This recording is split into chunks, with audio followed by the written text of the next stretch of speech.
Thank you for being a friend. Travel down the road and back again. Your heart is true. You're a pal and a confidant.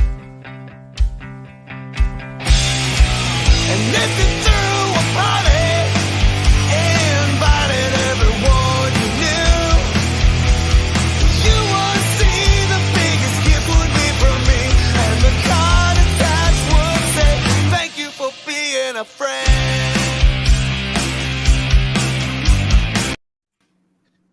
Hey everybody, welcome to Golden Guys. It's Tuesday night. We are here. Knights is in his new house. I'm packed up most of my stuff. I'll be there next week. Great to have everybody here.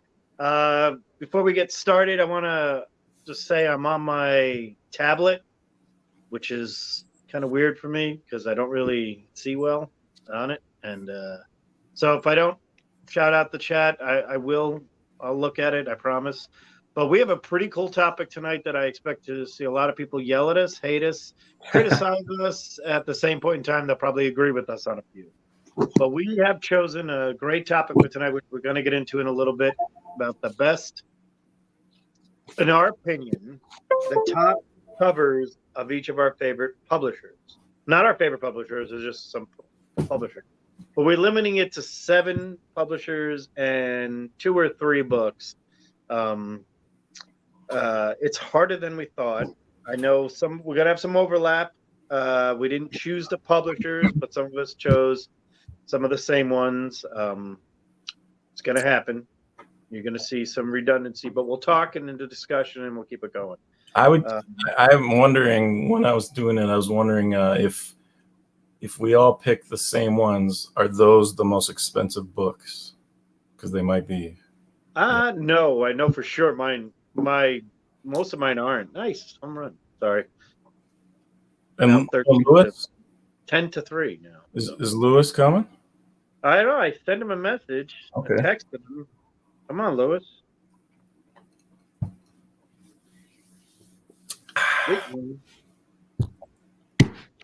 I tried to make it a little comic booky, but I haven't had time to set up much.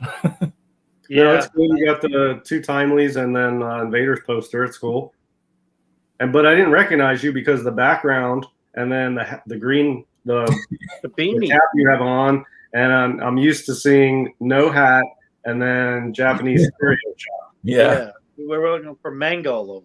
Yeah, and then JD's is a little different backdrop tonight too. So mine's always the same because I have no other options. This is the only option I have, so this is it. But I have lower lighting because it's kind of hot. I don't want to. You're like, did I enter the wrong stream?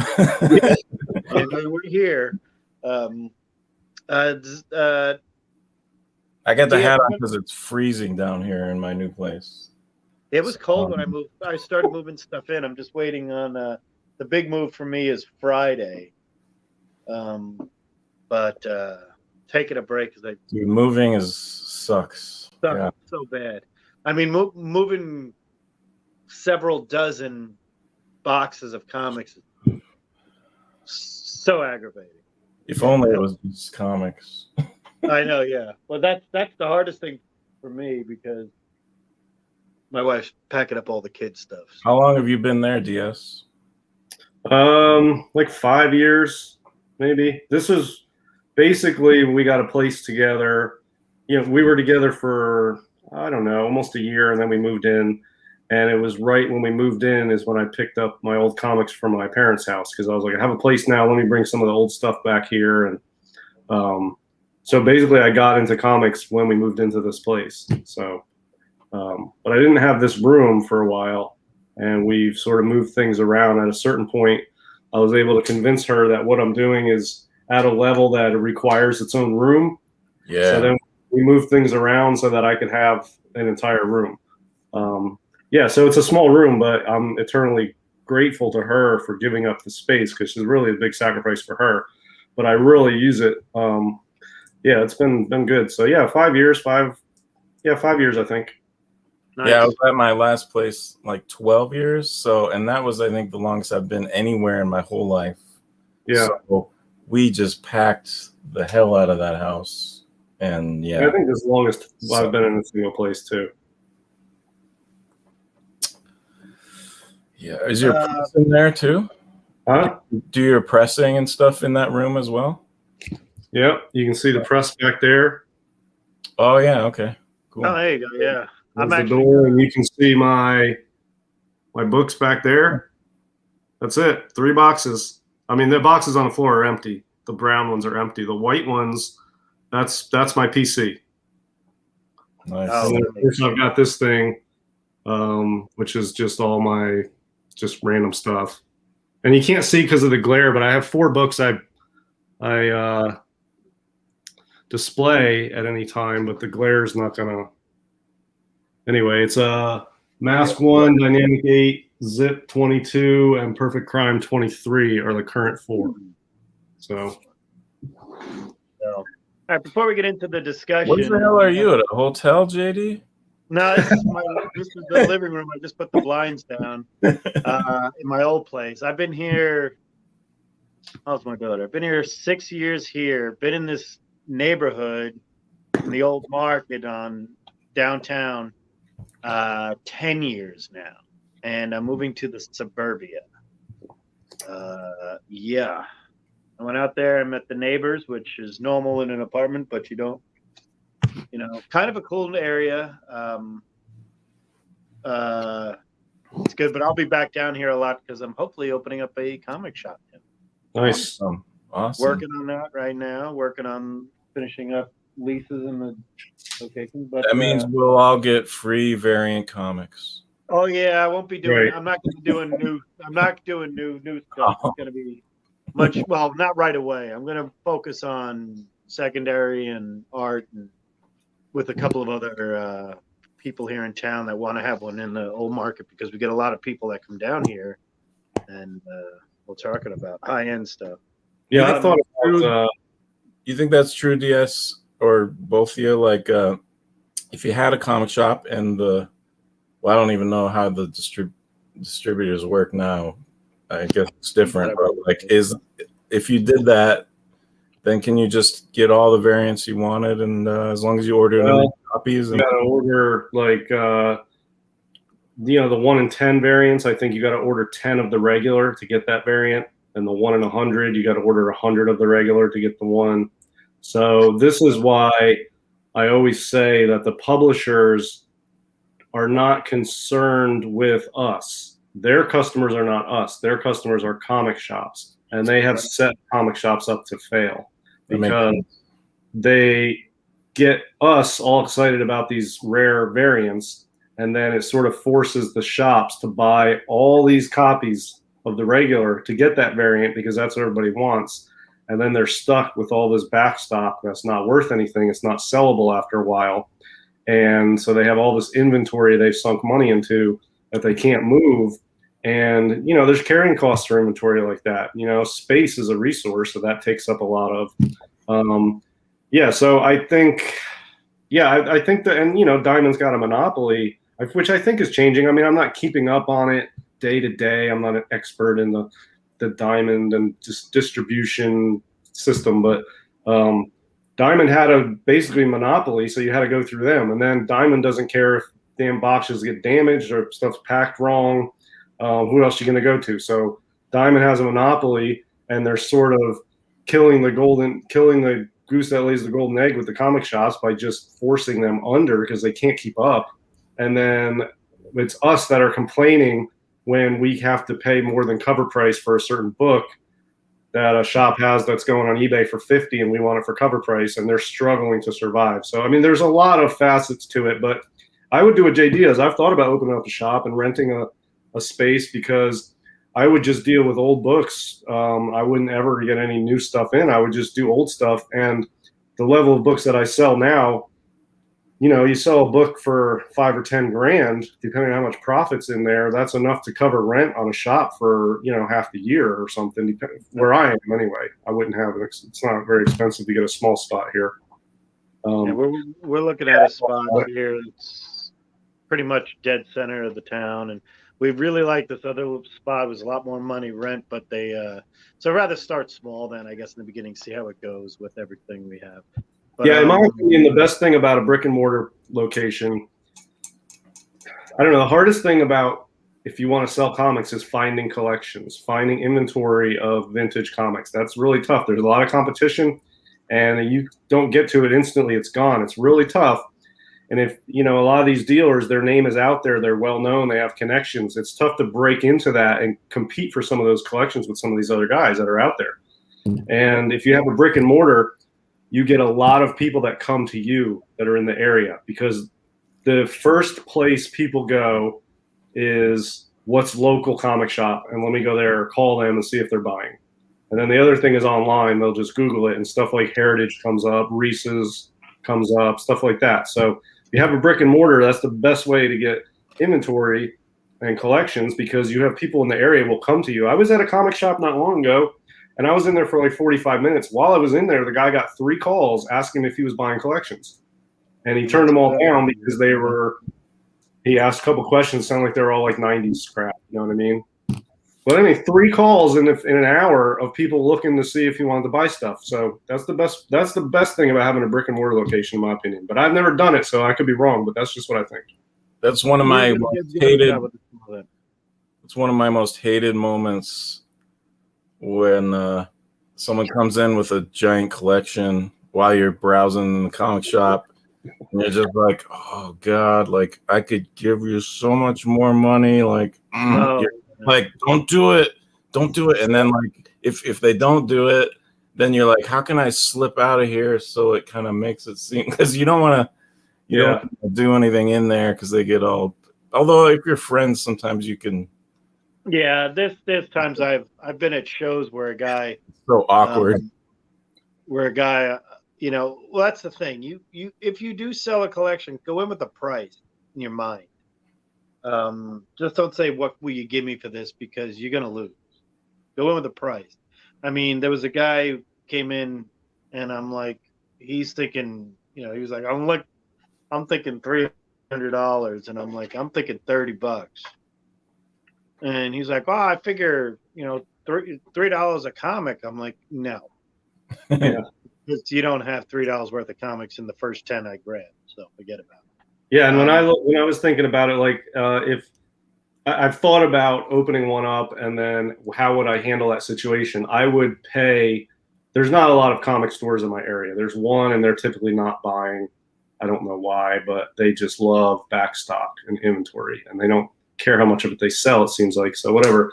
But I would be offering more than I should at the outset for like the first year, because I want people impressed with how much they got for them and tell other people. And then after I'm up and running and I have some inventory and I have some customers and I'm sure I'm making it, then you try to squeeze every dollar you can out of collections you buy. But I would pay, somebody would come in with crap, I would buy it because I want to impress upon them. The word gets around, hey, that new shop is very aggressively buying. And I brought them this stuff, and they gave me $150 and it was all crap. Yeah, it was all crap, but it's like an investment. When you pay for crap, it's an investment because the word gets out and people will be like, take it there. They gave me a lot of money. I don't even think they know what the prices are. They, whatever. And that would be my plan if I were to open a shop at first. But here's the thing. I'm in this little room. I have virtually no overhead. I mean, I have shipping supplies and postage, but I don't have any employees. I don't have really rent. There's no overhead right now. And so I decided against doing that because I'm able to do everything I want from this room right now. And I've sort of trimmed down what I do. I don't buy a lot of large collections. But that would be the only advantage to having a shop would be I would be able to buy big collections, whereas right now I don't go for that anymore. All right. Yeah, that's part of the glamour of this stuff. Okay, I'm trying to figure out what the camera is. Yeah, but Jambo's saying, people would bring in moderns that are worthless. If I had a shop I was just starting, I would buy it. I would offer them money and I would buy it knowing that it's worthless. But it helps in a couple of reasons. One, the word gets out, like I said. And number two, I would be able to have a box of something for $1. And there's something to browse through. There's a couple more boxes. So I would eventually have boxes of stuff to dig through. If there's boxes of stuff to dig through, people will come dig through it, and they inevitably will find something they want for $1. And that's not even the point. It gets them in the store. It gets them in the door.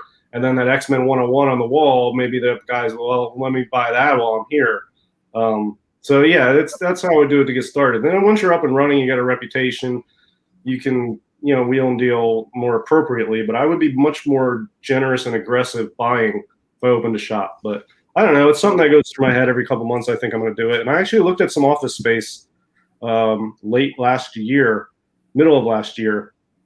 And it was doable. I did the numbers. It was doable. And I didn't do it. I was like, let me think about this. I'm not sure if I want to do it. And I decided against it, but I was close. I was close to doing it because I was going to buy a couple more presses too, and be able to press more, have more space, really. Yep, that's part of it. It's 3 guys with large collections, 1 guy with that browsing stuff, and then 2 guys with a lot of medium to high end stuff. And at the same point in time, we'll have massive foot traffic in the area. That's cool. It's the number 1 walking area in the and dude, you have got to have, nothing pisses me off more than when I go to a comic shop and I go with, it's not like I'm broke. I go in there and but if the prices are just too high, I know what's, I don't want to. I'm fine paying like 20% maybe over or something, but like if it gets too crazy, it's like I don't even, and then I feel bad. And then like if they don't, you just have to have some, I don't care what it is, candy, just something like crap that you could just buy. So you just, okay, I supported you. Thank you for letting me come here and look at stuff. But like when they don't have anything, it really blows. Like, because I just don't know what to do. We're looking at like a seating area. Now it's going to be a little. The concept idea is gallery / shop. Yeah, that's what I would do too. Yeah, and if you have something that makes it somewhat kid friendly, or like cheapo kid toys, we always give away. We're getting a bunch of kid comics for free. Yeah. And you're not showing like Blade on the screen. So everyone's like, what the hell is this? Well, part of my problem with shops, and I don't go to too many shops. Basically, whenever I'm out of town, and we travel, a few times a year, just like everybody does to wherever, I hit shops out of town. But the shop by me, they don't deal in slabs at all, and they have occasionally there's a book that I think that's overgraded and overpriced, and I ask if they have any room on it, and they're like, the guys working in there don't have any authority to negotiate anything. It's sticker price on anything, or that's it. The owner, unless the owner's there, which he's mostly not, and they don't have slabs, and they tell me that, well, we know how to grade. Yeah, I know how to grade, and this is not a 7.5. But they want 8.5 price for a 7.5, and it's like 6.57, and it's not even a killer book anyway, and they have no authority to negotiate. And it's like, I don't really go in there that often. I'll go in there if I want to buy a trade or something. Like I went in there to buy trades of Saga, and they didn't even have those. That I'm going to work on getting a bunch of trades. Yeah, stuff like that. And you know what I did like 10 years ago? I was getting back into comics, or maybe it was more like 15 or 20. I don't know. But I went to this comic shop, and I was like, and it was Amazon was like getting huge, and I was like, I could get trades for so cheap on Amazon. But I felt bad, and the owner was there, and I was like, look, I feel bad. Like, I like coming here and supporting you. I don't really buy new comics, but I've been buying trades. Like, but I could get them so much cheaper on Amazon. Like, is there something we can do? Like, and he just we worked it out. Like, I don't know. I paid like 15% above Amazon. Like, it was like cheaper than cover, but it was like he'd rather have more money, a little bit of money, and people coming in and buying stuff, and I'd buy more. Yeah. And like be like, nope, because then what? I'll just go to Amazon. Well, part of the problem though with shops, where I think people mostly, people have favorite shops they go to, but on keys, they're always overpriced at shops. And the reason is because they have a bottom line that is more than just their price in that book. They have overhead, and then they also have all this unsold, unsellable inventory, like I was saying, all this new crap that after a while just piles up. That's sunk costs that are not recovering from those books, and they have to do these blowout 3 for $1 sales. Like the one I have by me every summer, they put all of their back stock outside under tents, and they have like a tent sale. And it's like an event every year, and they sell a lot of books. But man, I go down there every year and look, I never find anything good. It's dollar books that I wouldn't even want to spend dollars on. But people on a budget are just trying to find something cool to read or whatever. There's a lot of that cool stuff. It's just not what I do. But yeah, I mean, they have a lot of money sunk into books that become unsellable very quickly, and they've got to recover that somehow. So when they have a key, that's an opportunity for them to recover a nice chunk of money. So they're very tight on coming down in prices. I get it. That's just how comic shops are. Whereas if you buy something off of me, I know what I have into the book, and I don't have shipping supplies, tape.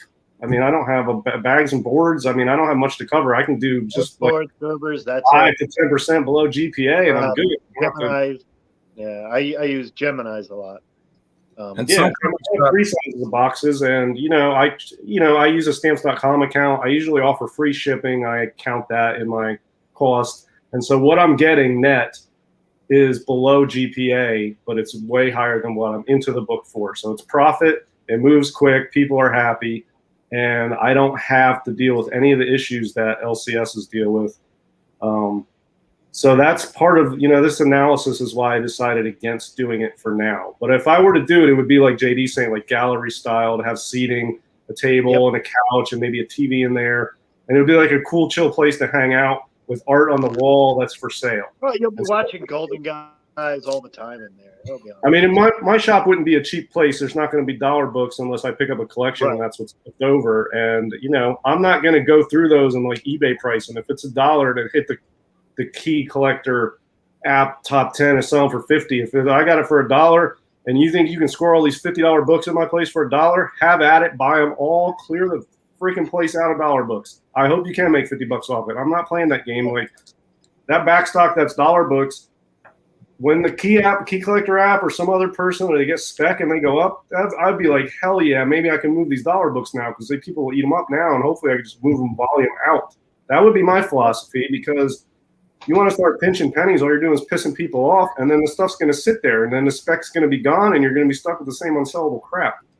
Yeah, so I don't know. Some of the guys here kind of get all pissy, and they think of you when they know you're like something about comics. They think, and I mean, they do get a lot of these people. But that's what they do too. They get mad. They think of you as like a peer, and they think you come in there and you're digging, you're looking for something, and they're like, what does he know that I don't know? Yeah, but what you're looking for, you should be caring about is making profit, moving inventory, and getting return customers. If you get customers that come in and get a whole bunch of awesome books for cheap, they're coming back over and over and over. That's worth more than price checking them on a $20 spec book that you have a dollar bin. Like, I agree. And I'm telling you, most of this stuff is either back issues that are just, they'd be lucky if there's some spec, maybe some of them will move, or it's leftover dreck from a collection. When you buy a collection, because of the keys. And sometimes there's only a couple keys and there's hundreds or thousands of crap books, maybe some, low grade bronze, just cool stuff, reader stuff. That's not why you bought the collection. You bought the collection because it has a Hulk 180, a Hulk 181, a Tomb of Dracula 10, a X-Men 101, whatever. You get those keys, you slab them, you make money on those. The rest now is left over. The goal on that is to just get them out as quick as you can, get money out of it as quick as you can so you can turn it back in and reinvest that money in something. Not pinch pennies for the next 3 years on spec books off Key app, pissing customers off. That's my philosophy. What do I know? I don't own a shop. Yeah. All right, so I agree with you on that stuff. Well, good luck, JB. Yeah, thank you. And my partner showed up, so there we go. One of them. Show and tell really quick what I picked up this week. I'm just going to do this real fast. What I picked up, I just got 2 pedigrees, Gil Kane covers, and they're Bronze Age, but these are both near mint. Their pedigrees. So Yeah, nice. this is the first is a Western pen. No, this is Western pen. Yeah, This is like that book. yeah. I'm a big fan of this. And again, I went Gil Kane for these. I kind of think I don't have some of the best Bronze Age Gil Kane stuff by Marvel. I have a lot of the DC stuff and a lot of his Golden Age stuff. But this is Marvel 2-in-1 #1. These are both #1 issues. This is Western pen. There's my certificate there. The guy and I reached out. I would say, looking at it here, 9.2 to 9.4 easily in its current condition. I'm not worried about that.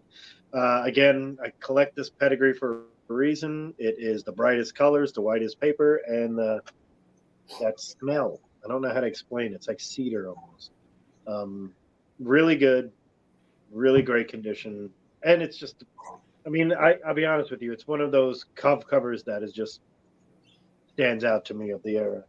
The other one that stands out for other reasons is the great other Gil Kane work is Marvel Feature #1, Volume 2 #1, not #1 with the Defenders one. I have that too, but this one kind of Thorn? That Thorn? this is Red Sonja, yeah. Oh, the Thorn in there, yeah. You can see right here you got, I mean, this has got just the colors on it. This is probably higher. I mean, I'm going to lowball this at 9.4. This doesn't have anything wrong with it. So it's a little later on. I think this was 74, if I'm not mistaken. But it's the Savannah pedigree, which is a great collection as well. And I do, these weren't, I mean, combined, I got these for a great deal. Spoke to the guy, and he said, yeah, he knew who I was, and we talked about the pedigree. And he's like, yeah, I know you wanted these too way back when. I'll give them to you now. Maybe you'll part with some of your moderns. And I said, sure, don't care. You can have that, my Cosmic Ghost Riders. Is that her first solo book? This is her first solo book, yeah. That's cool. So yeah, because they had a Red Sonja title in like 1980 or something. Right. There was one, yeah. This is the 70s. Yeah. Marvel Feature, first one. Yeah, so that's I know, DS, you have your book I want to show because this is my favorite, top 5 favorite Silver Age covers. Yeah, I've got a book. I don't know if I showed this before. Here's the deal. I've been picking books up, and we've had a couple shows we've missed, so I don't know what I've shown or what I haven't, but I don't think I've shown this off. But I've got 2 more on the way, and that completes my 2021 project for these. Some of you know what I'm talking about. But this one is one of the more recent ones I picked up. Of course, ASM 3, first Doc Ock, 7.5 off-white to white. Oh, yeah. Yeah, it's pretty nice. The only problem with this, it's not really a problem. It's got a little bit of an overwrap or underwrap there. Mm. Yeah. But, I'm not trying to be too picky on a 7.5 for this book. How's the black? How's the black on the dock? It looks Yeah, perfect. good. Oh, No yeah. smudges. Look at that. Usually That's that's got awesome. fingerprints all over it. I mean, that's one of the ones Yeah. I see a lot. Little tiny creases. Yeah, so the wrap on this was not perfect, but the red and the black, the cover is unmarred. It is just about the best perfect. drawn Spider-Man cover. So yeah, this is a Best really cover in the run. nice copy. Yeah, so I'm working on an ASM project, investment project for this year. I've got, seven early ASMs, all in nice grades. I got 2 more coming, and this one is the most recent one that came, I think. So yeah, so I was excited to get that. Nice. Anybody else have anything they wanted to show? Hi, Lewis. What's going on? How are you? I was just telling him I'm moving, and then hopefully I don't have to move half those comics I moved over today over somewhere else right away. Yeah, you look like you look like you're on your new location there. Your videos up. I'm in my old location. I'm in my living room because over there is right now boxes and boxes and stuff. Okay, yeah, I was gonna say I noticed. The new location is gonna be nice. New location, I'll have my private office away from the, those things.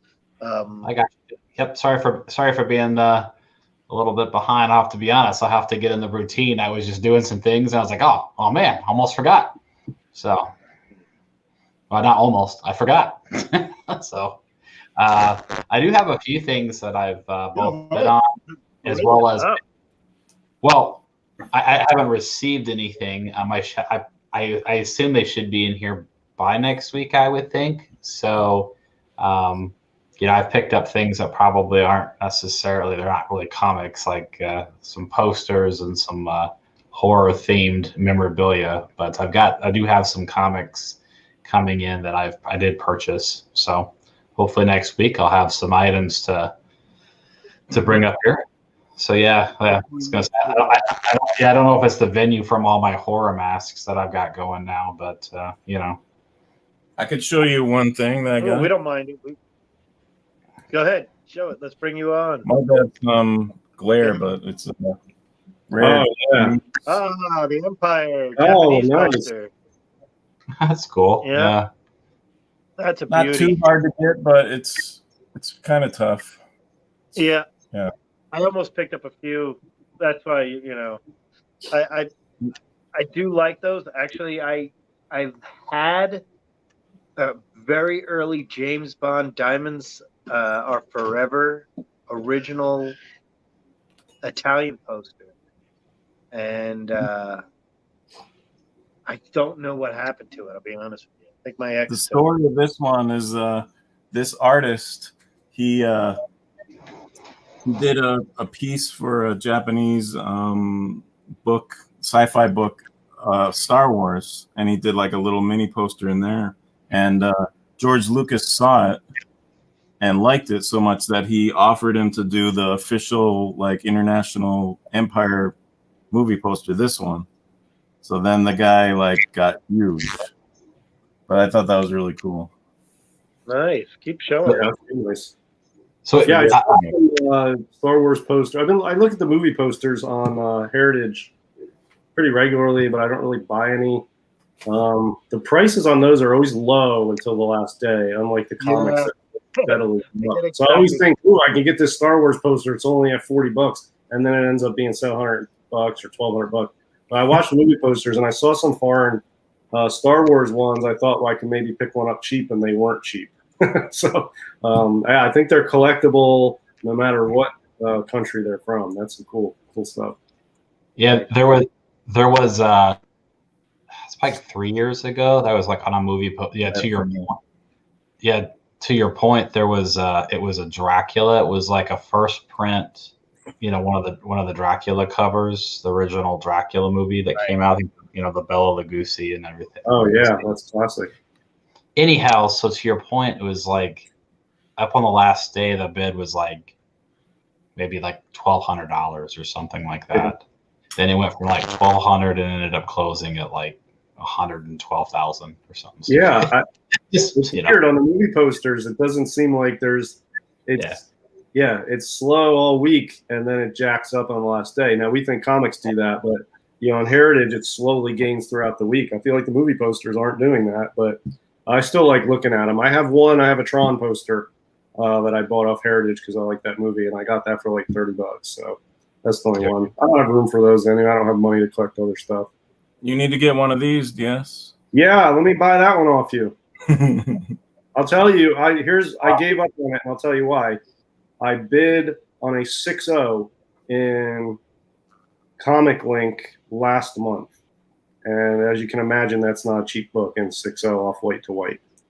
I lost it by $2,000, and I thought I overbid, honestly. And I was like, all right, whatever. So last week or the week before, or whatever, there was 3 CBCS copies of that on Heritage. There was a 5.0, a 4.5, and a 3.5. And I bid on the 4.5 and the 3.5 and lost both of those. And then New Force Comics listed a 5.0 signature series that by the time I saw it was already claimed, and I never even got a shot at that. And the prices are, I would have to move things around to get one, which I'm fine doing for a big book, but the prices on that are now to a point I'm not comfortable paying that for that book. Like I think the 3.5 went for like I don't know, 15 or 16 grand. Is that a fair price? Maybe. Is that a DS price? No. I'm not trying to pay 15 grand plus the fees and tax for a 3.5 CBCS. You know what I mean? That's just, for me, that's too high for that book. I don't think it's worth that much to me. So I've given up on the one. But I'll tell you, the other 7 I have, I'll tell you, I got a 2 and a 15 on the way. So I have 2, 3, 4, 6, 14, 15, and 41.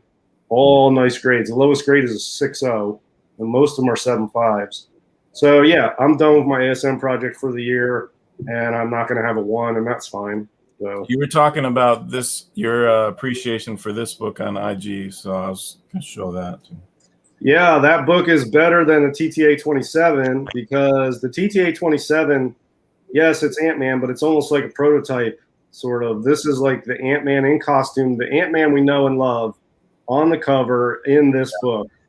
And that's the book to own for Ant-Man, in my opinion. Now, the other one has higher value right now. I think that'll change over time. I think over time, this is going to be the book. Yeah, I agree. And try to find that book in nice condition, man. It is not easy. There's not a lot of those out there, man. Any of those circle 12 centers. Yeah. There's a lot less of them around than. And I think even on the census, there's less than 1,000 of those on the census. I think maybe 700 on the census or something. There's not a lot of those out there. And even when you get into like the early FFs, there's like 1,500 on the census. And then when you get into like the 63, late 63, 64, there starts to be 2,000, 3,000, goes up from there. But at TTA 35 for Silver Age is a rare book. And it's got an amazing splash page, which I'll show you. Yeah, I've never owned it.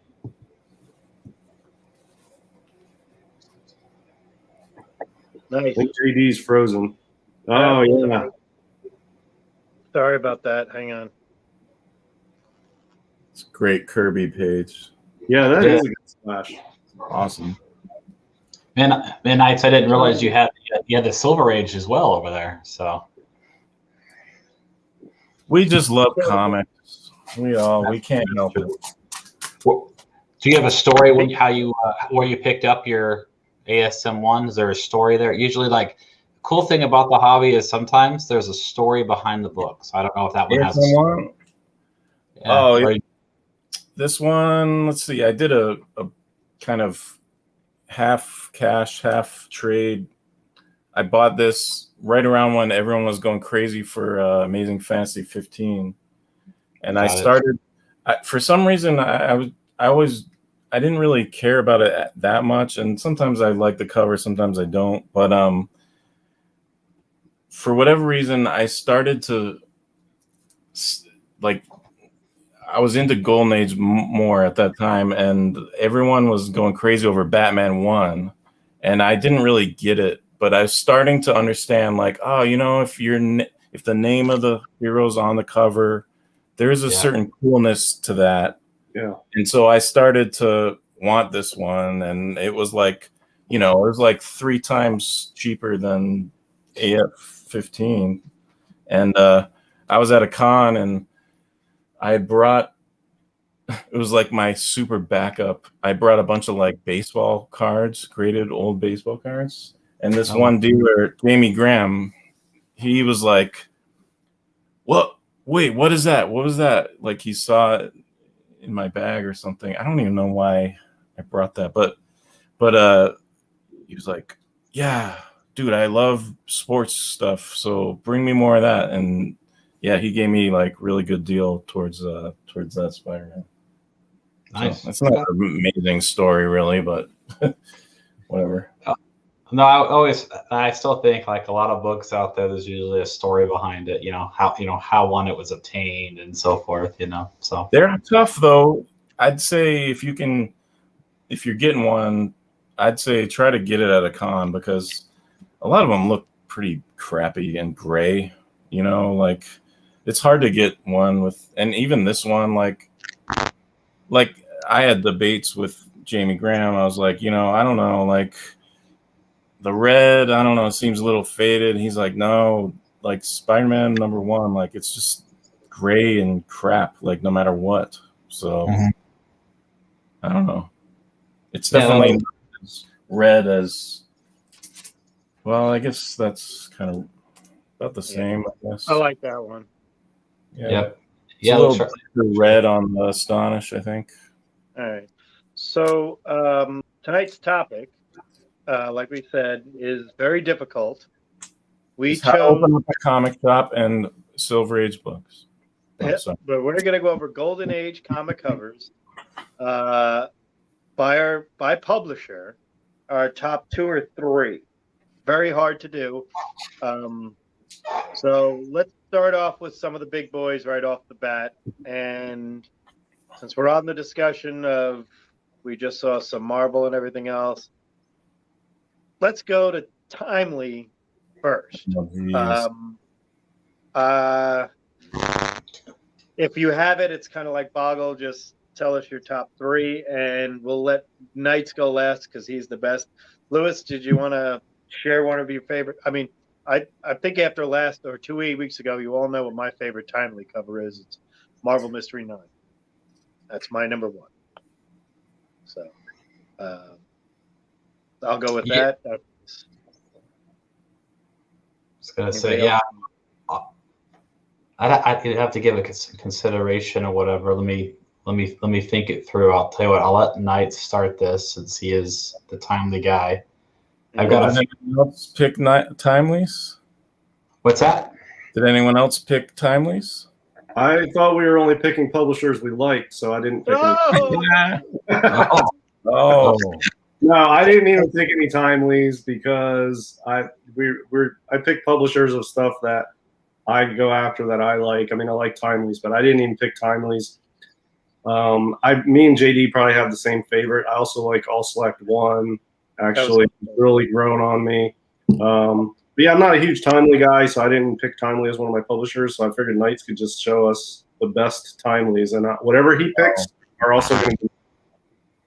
I mean, it's probably pretty obvious, I would guess. I mean, I would probably go Daring Mystery 1, which is probably not super high on the list, but that's probably my favorite one because that's honestly the least timely-ish of the Timelies, really. It's like a sci-fi Fox book almost. That's my favorite probably. Yeah, I was actually going to say Daring Mystery. I don't know if you've ever seen Daring Mystery number 2. I like that one. Yeah. Kind of, you never, ever see it. But if you can, or find it and just put your phone up there, put it on low. Yeah, Daring 2 is the one with the creepy monster in the background with the gun coming in and the girl with her head sticking out of the machine. Is that 2? Yeah, I'll see if I can. You give me a second. I believe this. I believe it's 2 is the one I'm thinking of. If you give me 1 second. Oh, hold on a second. Knights, do you have Daring 1 on your list or not? Yep, it's my. So for Timely, I had to do 5. Okay, so yeah, I'm gonna pull up a picture of it. I got if you want to share the screen, I got it up if you want. Okay, here we go. Let me see if I can do this. Yep, there we go. Yep, I have this as my number 5 best Timely, and you know this. I like that one. That's up there with me. I always said I love the gun. And you know that's a combination we'll see a lot of in this. I love that up there. All these. Yeah, my favorite is the background on this one. Yeah. It looks like a scene out of Metropolis or something. It's so really cool. Yeah. And someone else said on IG, I think they said it was Schomburg's first comic cover, and yeah, I believe that's true. Oh, that is. Someone's eating peanuts or something. What's going on there?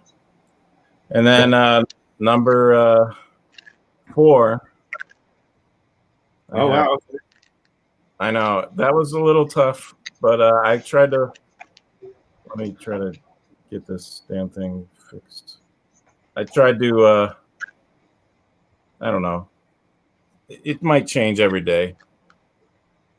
But, you know, I'm kind of going for, like, coolest loving covers I love the most. And yeah, go number 3. I had to get to this. It just, Jesus, what the hell is going on here? has just some awesome Schomburg details on there. I'll show this. I mean, I've showed this before. If you're not a Cap guy, yeah, it's not your thing. And then number 2, bam, this guy.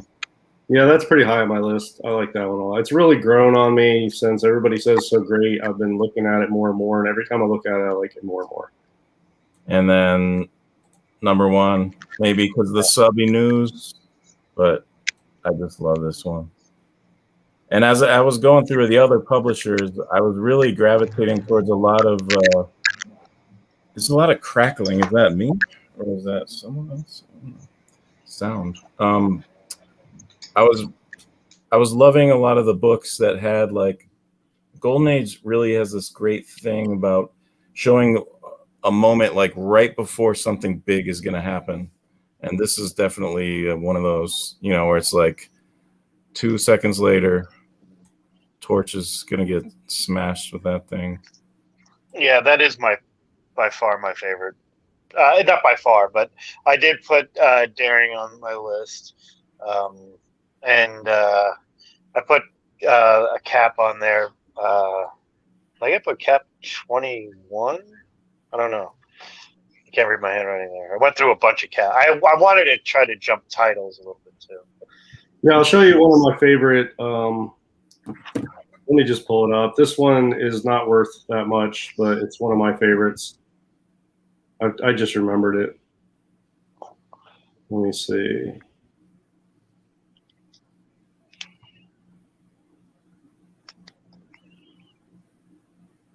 Okay, this one, I'm going to show on my phone. You don't have to make it. Well, I mean, it doesn't matter, but. Oh, yeah. Yep. The theme. Marvel Mystery 28. Yep. And of course, why I like it. It's not, World War II cover or anything, but it's just good. And, I could probably, I would like to get a nice copy of this. I don't see it that often, though, for number 28. It's not like it's early issue or a World War II issue or what, but I don't see it very often at all, man. I think I've seen like 2. But I'll probably buy one at some point. There was a 4.5 out there for a while, and I think it was creamed off white, which not a big deal, but his price was a little high, I thought, and then that was gone. So I don't know. Maybe I'll get one. Next publisher.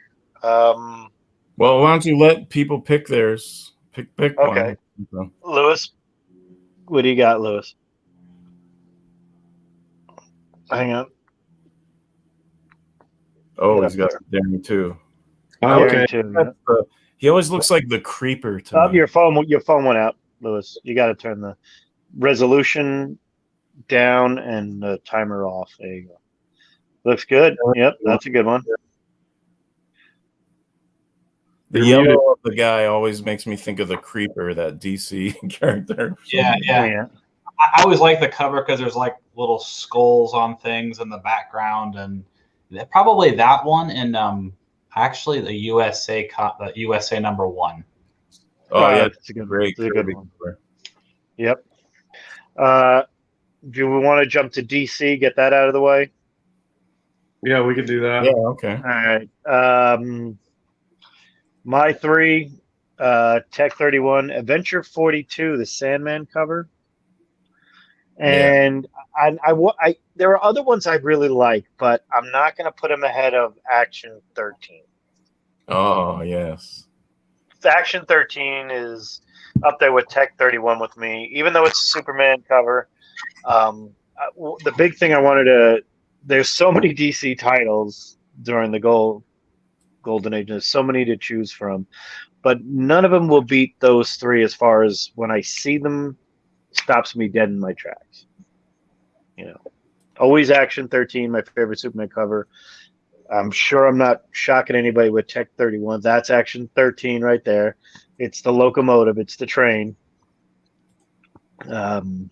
It's good.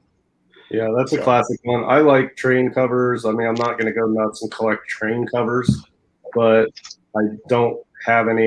If I were to, hit the lottery and I would then go after a big train cover, it would be this one. Or my 2 favorite train covers, probably this one and There's a Captain Marvel. Yeah, it's with 17 when he lifts up the Yeah, train. yeah. Yeah, and he's lifting up the train tracks and twisting them. Yes, I am going to buy. I told you guys I tried to buy one of those and made an offer, and the guy wouldn't come down. It was on Comic Link Exchange. There's one That's coming my up. number one faucet too. You might bid on one. There's one coming up on the Heritage in the Promise Collection auction. I think at the end of that, I might bid on that. I don't mind saying it. I mean, if I don't win it, it's no big deal. But show my screen, JD. I got a big one. Here we go. I don't see. Did you put it? Oh, all right. Here you go. Solo layout, like this. I can't see your thing. Huh. Well, that sounds weird. Sheesh. Let me try this. Oh, there we go. Oh, there it is. Okay. Sorry. Whoa, infinity. There we go. Oh, there it is. Yep. Yeah, I looked at Action 1 and I'm just like, I don't know. It's kind of goofy. Like, of course, for the money, you take it and then you could sell it and buy whatever you want. But if we're just talking coolest covers, Exactly. Yeah. I just he looks more like Superman. He's doing like a Superman thing, saving people, and it's just very iconic, And it is. And I love how it's like, if you look carefully, the train wraps around. Yeah, it goes way back. Yeah. This, I got one of these, and that took forever, and I kept getting pissed because there weren't that many up, and I felt like this one dealer that I kind of know kept buying them, like he had a bunch of them, and then he'd piece them together and get them restored and stuff, and I'm just like, what the hell? And I was getting just super mad. But eventually, if you have patience, you'll find something. Yeah, and I'll tell you, this is a lot of people's favorite or one of their favorite Superman covers because there's no key aspect to this as far as I know, but it's such a great cover that low grades are 5-figure books. And oh yeah. I get it. It's a rare book. It's early and it's super cool, the cover, but I mean, I hesitate to say it's overpriced because it is so rare and so awesome. I think it's a little bit over. 5 figures on a 2.0, well into the 5 figures. I mean, it's not like $10,000. It's probably more than that. I feel like a 2.0 of this is probably close to 20 grand. I think it's definitely up there. For sure. If there weren't so few of them, I would say it definitely is overpriced and it's gonna crash down. But there's just not many. Yeah, so. I don't see too many. And if you have the money and you're looking to buy some good, high quality, rare vintage books, yeah, this one would definitely be one I would go after. And sometimes this is the kind of book where the people who have money that want the book, they don't care how much it costs. They're trying to win it, and they're not worried. It's not like a GPA book. Like, how much is it worth? It's how much do you want it, and that's whatever it costs. So yeah, it's expensive, but another couple awesome. Cool things is I like that old emblem on him. That's kind of neat. And it's only his 4th cover, period. And correct. It predates Superman #1. Oh, nice. I didn't know that. Yeah. And it has a big centerfold of ad for Superman #1. Superman 1. That's what I always want. That is my #1 Superman book by far because of 2 things. 1, yes, the cover, obviously #1. 2, it's the significance of it is the ad for the first title of Superman 1, and it's just and I love what Red put out there when he says it's kinetic. What a great phrase. That's a 9-0. And it's the first appearance, Ultra Humanite, first appearance. Nice. Also, like on Golden Age, sometimes there's a little touch, a little accent here or there, something that just sets it off nice. And I like this planted 10-cent. Yeah, I love that. Yeah, there you go. That's a good thing as well. Little accent on this piece of art. It's just, it adds that little extra touch that just sets it off without you really noticing. I love those little touches on a book like that. And it's a little weird, but I like having the date on there as well. Yeah, I like DC books. Yeah, June. Yeah, and it predates the World War II, which is period, the European start of the war, which is cool. All right. Now now everybody else go with your favorite DCs. Again, mine with Tech 32, I got- Adventure 42. You want me to just finish my two just because Yeah. I Go have ahead, the yeah. screen going? Okay. Yep. Here's number 2. Yeah. Yeah. I think DS is going to agree with you on that one. Oh, it's just so bad. Yeah, The that Giants. one's up there. The That's my Giant favorite Spectre. for obviously. Damn, that's so good. And I mean, yeah, it's hard for me to say. Like, maybe if I had this as well as the action, maybe I wouldn't put it above the action. Sometimes you want things a little bit more that you don't have. But man, that's so good. I love all the little people there. And then, you're probably going to guess it. Yeah. Yep, Tech 31.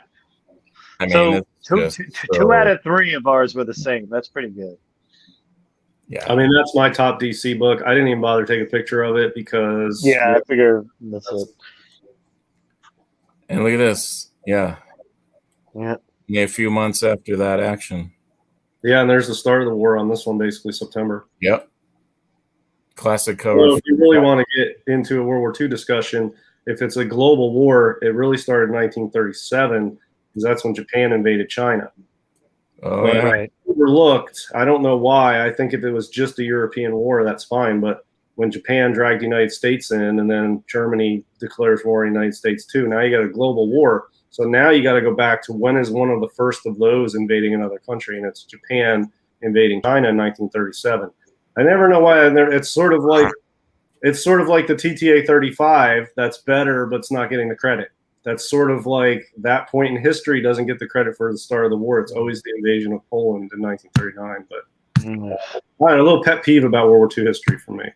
Nice. There's just Anybody not, else? there's not a lot there's not a lot of info on that side of the war, Well, and yeah, I a mean, lot of people really do not like as growing up, I had a few friends whose grandparents were in that side, and they just wouldn't talk about it, period. yeah. It was really, really, and Yeah, and that was just the U.S., but the China versus Japan aspect was even more crazy.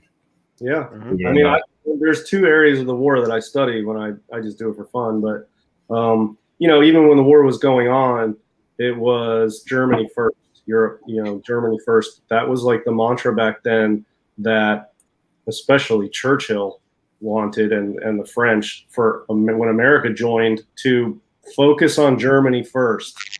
And we were such an industrial powerhouse after 1942 into 1943, we didn't have to. But we were putting out an average of 1 new ship per day. So we had a full-fledged Pacific campaign and fully invested in the European campaign. And we had a nonstop just train of resources going at the Axis unstoppable. And at a certain point, you just can't overcome that.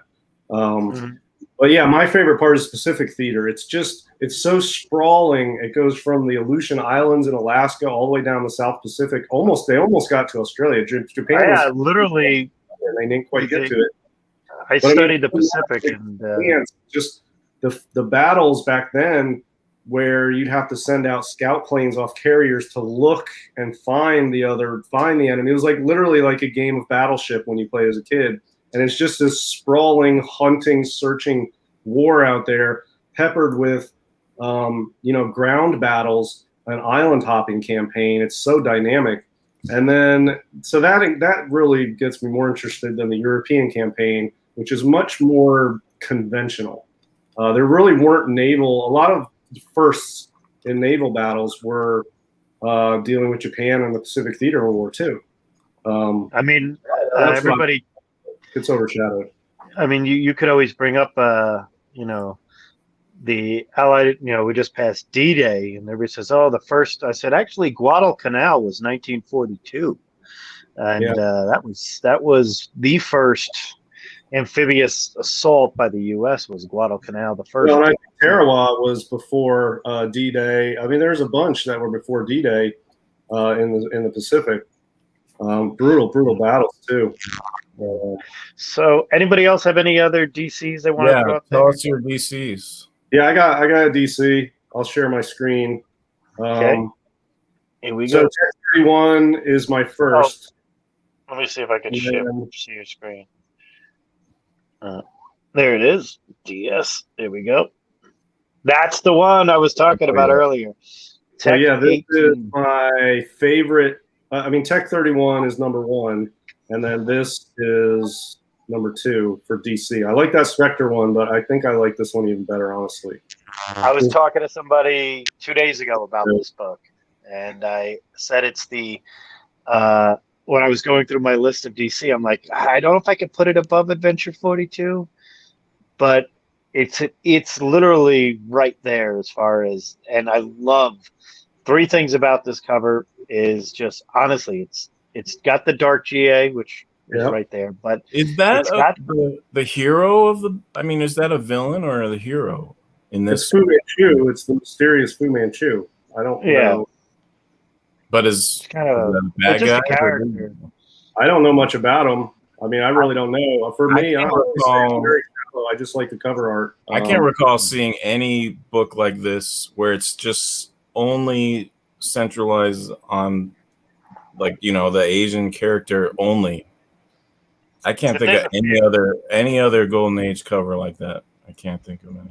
Well, I mean, there's 2 other ones in Tech 1 and Tech 8. Yeah, I was just about to think about that. Yeah. And I like Tech 1 and Tech 8. They're very similar style. Tech 1 is a monster because it's just Tech 1, obviously.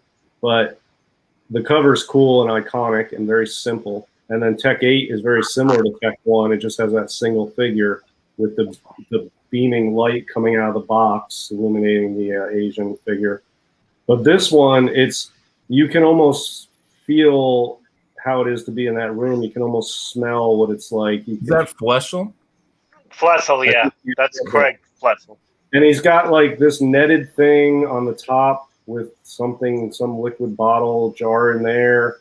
He's got this robe is the best part. I mean, it's obviously a silk robe and it's ornate and it's just drawn so cool.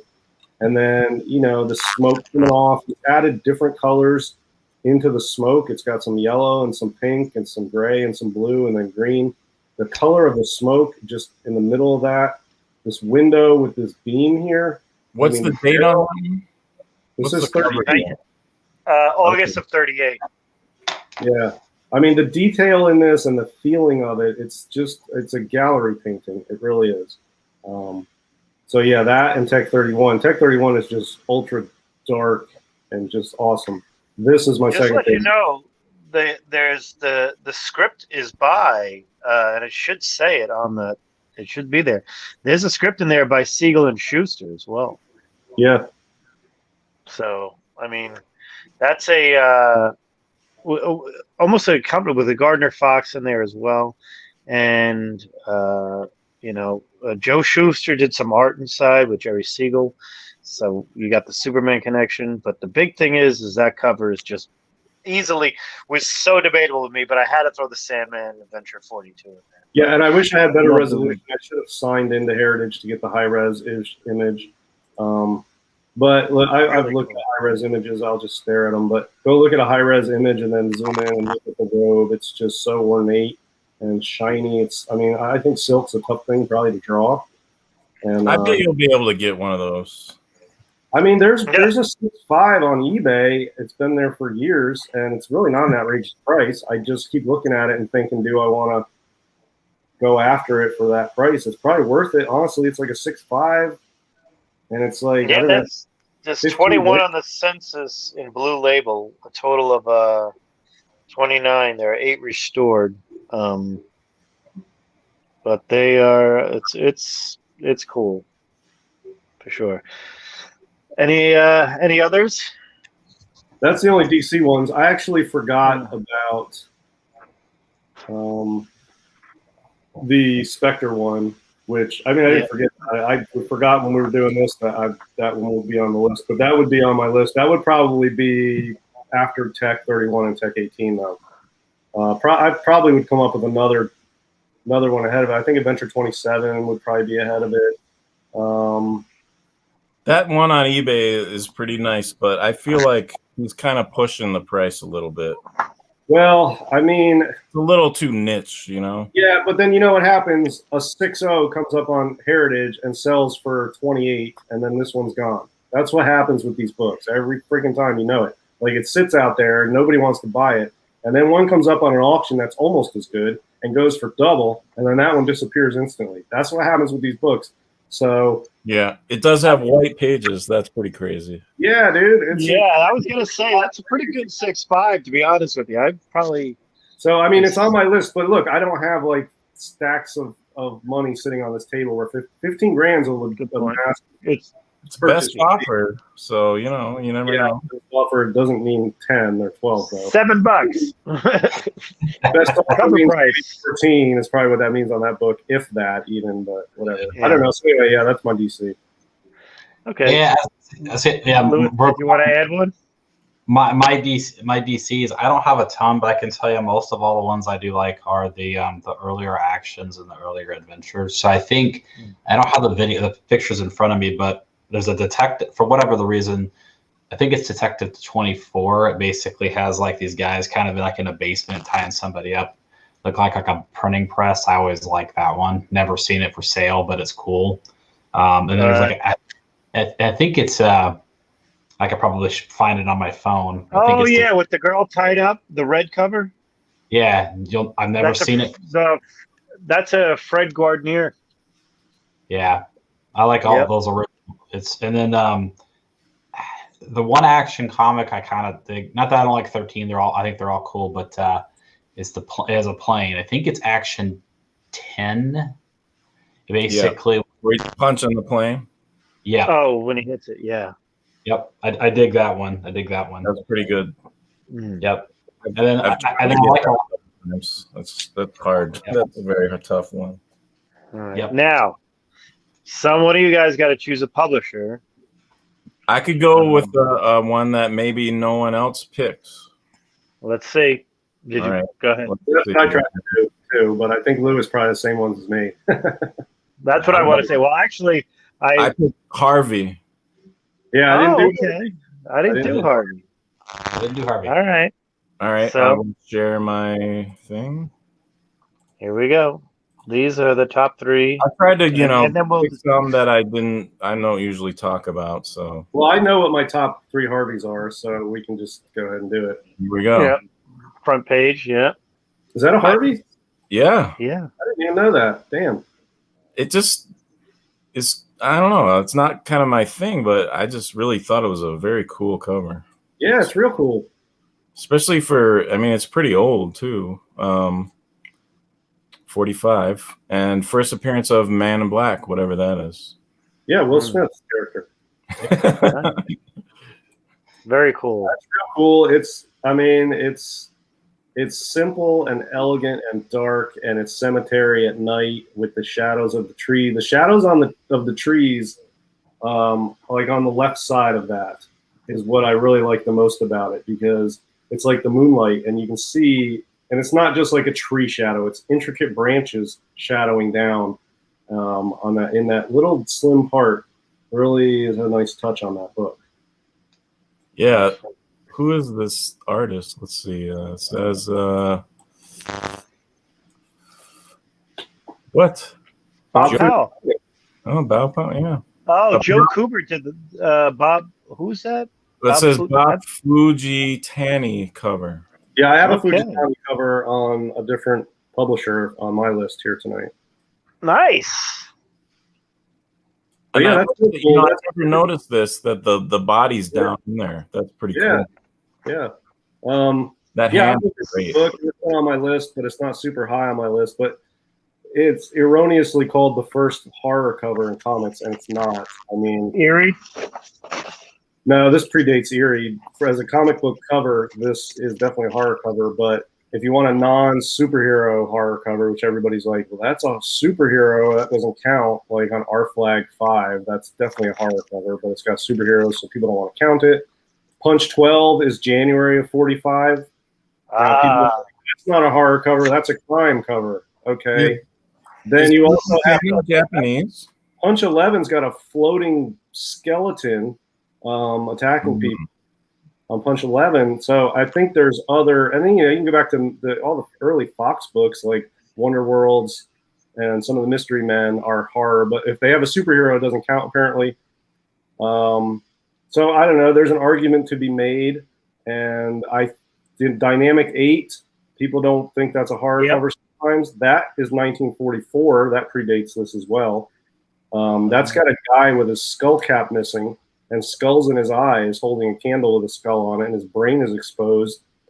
And there is no interior story related to that, by the way. But I think it's a horror cover. So this gets the fame for being the first horror cover. It's definitely awesome. I'm not trying to take away from this book. It's super cool, and it's been on my list for a while. And yeah, cool book. And Fujitani, the name obviously sounds Japanese, and I looked him up, and yeah, he was Irish Japanese, which that's a story to be told. Being a comic artist in the 40s and being Japanese, I'm sure, maybe he could have been taken to one of those camps. It's pretty crazy. Should I go on to number 2, or do you guys want to throw out? Oh, you didn't do Harvey's. Okay, so You're on Harvey. Here's my number 2, Harvey. Okay. Yep. I bid on that one recently. It was that book was up for auction, I believe. I mean, I don't like the slab. I don't like it slabbed like this, but yeah, it's damn cool. You get this anytime they get the Nazi branded monsters are just awesome. And he's giant, and she's, pretty. That's pretty futuristic outfit there going on. Seems like that's pretty neat. I've never seen one of these in person, but I'd be curious to see. He's wearing Cap's boots. Yeah, it's true. Yeah, it's cool. He's crushing a U-boat in his. Yeah, it's not a U-boat. I was gonna say, it's U.S. sub. Have you guys ever had one of these pocket books? Nope. I have not. I've seen him, but never really jumped on him. And then my number 1, I think you guys will probably guess, but yep, there it is. Yep, can't. Probably one of the. Let me just stop my dog from snoring. It's the epitome of that. What I was talking about earlier is like the moment right before something is going to happen. She's screaming right before that knife goes in. Nice. It's pretty awesome. Poor man's suspense. Yeah, is what it's typically said. But luckily we have a copy of this, which I'm so fortunate to own. And this would be on my list of top 3 Harveys as well. Yeah. Nice.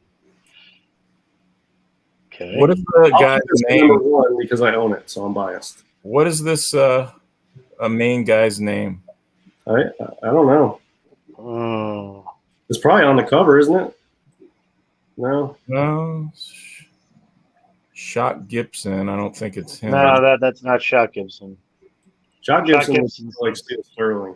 And he's like a strong man. He's got the soft serve ice cream thing on his chest. Yeah, I mean, this is like Schomburg's other publisher version of Torch and Toro. Yeah, I was gonna say it's probably something Human Flame or Human Candle. I bought it for the cover only, and I have no idea. It's so good. All right. So publisher. I got top 3 Harveys. I can do them. It's not that hard. Go ahead. Yeah. Go ahead. So all new 8, which we just saw, is on there. Yep. Probably Chamber 19. Not going to knock it. I mean, for a Harvey, if we're just talking Harveys and not pre-code, I like other pre-code horror books more, but just for Harveys. I only went up to 45 for all mine. Okay. No one's shocked. I just couldn't. It was taking long. I'll show you my third one. This is in Chamber 19. I would definitely put Chamber in there too. All right, yes. There you go. That would knock off the pocket book. Ooh. That's a good one. I forgot about that one. For some reason. I forgot about that one. Yeah, I thought this would be on your list, Knights. Yeah. Sci-fi, it's got everything. It's awesome. That would not. I'd say that's gonna knock out probably the pocketbook. Yeah, and this would if I mean they're so rare anyway, but this is what, a poor man's Amazing Man 22. Do we call it that? Yeah.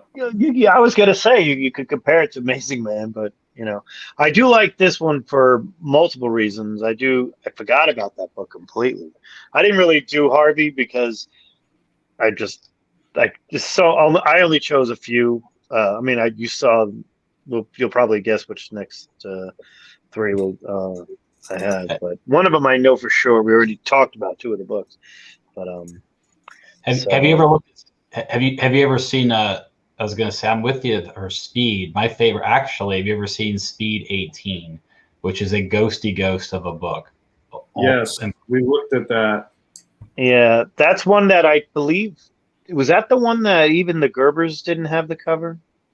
Speed 18, possible. I'll bring it up here. I thought that because Lewis brought it up before, and it's one I never see. I consider it a horror book, which is why me and Lewis both like it. But I don't think I've ever seen one for sale, honestly. It's a good one. Is that the R.I.P.? Yeah, with the lightsaber. Yep. Yeah. I've never seen it for sale. Yeah, me neither. I'll tell you, the Harvey 40 stuff is really tough. The all news, the speeds, the pocket, that stuff is really tough to find. I feel like it's weird because when you get to the 50s, Harvey is so available. All the pre-code Harvey. Oh yeah, file copies everywhere. Yeah, all that stuff. The Black Cat, it's so easily available. When you get back into the 40s and you're looking for Harveys, like especially the speed and the all new, you just don't see them. I mean, that all new 8, there's only, I don't know, 11 or 13 on the census or something. And Speed 28, I think it's even less than that. I don't know. So I have a question about Speed. That's a lot of those had the Black Cat stories, right? And in them, but was that, what's his name? John Henry, was that his name? The artist. I think that's the cover artist, John Henry. On which one?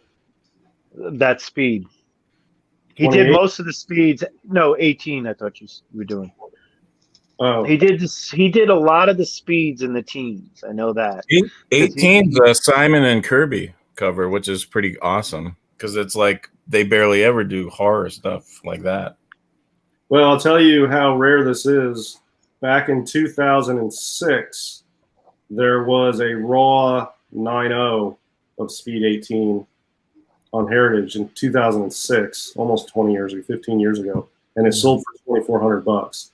Now, for this type of book in 2006, $2,400 is a strong price. But back then, this book was even selling. Unicorn.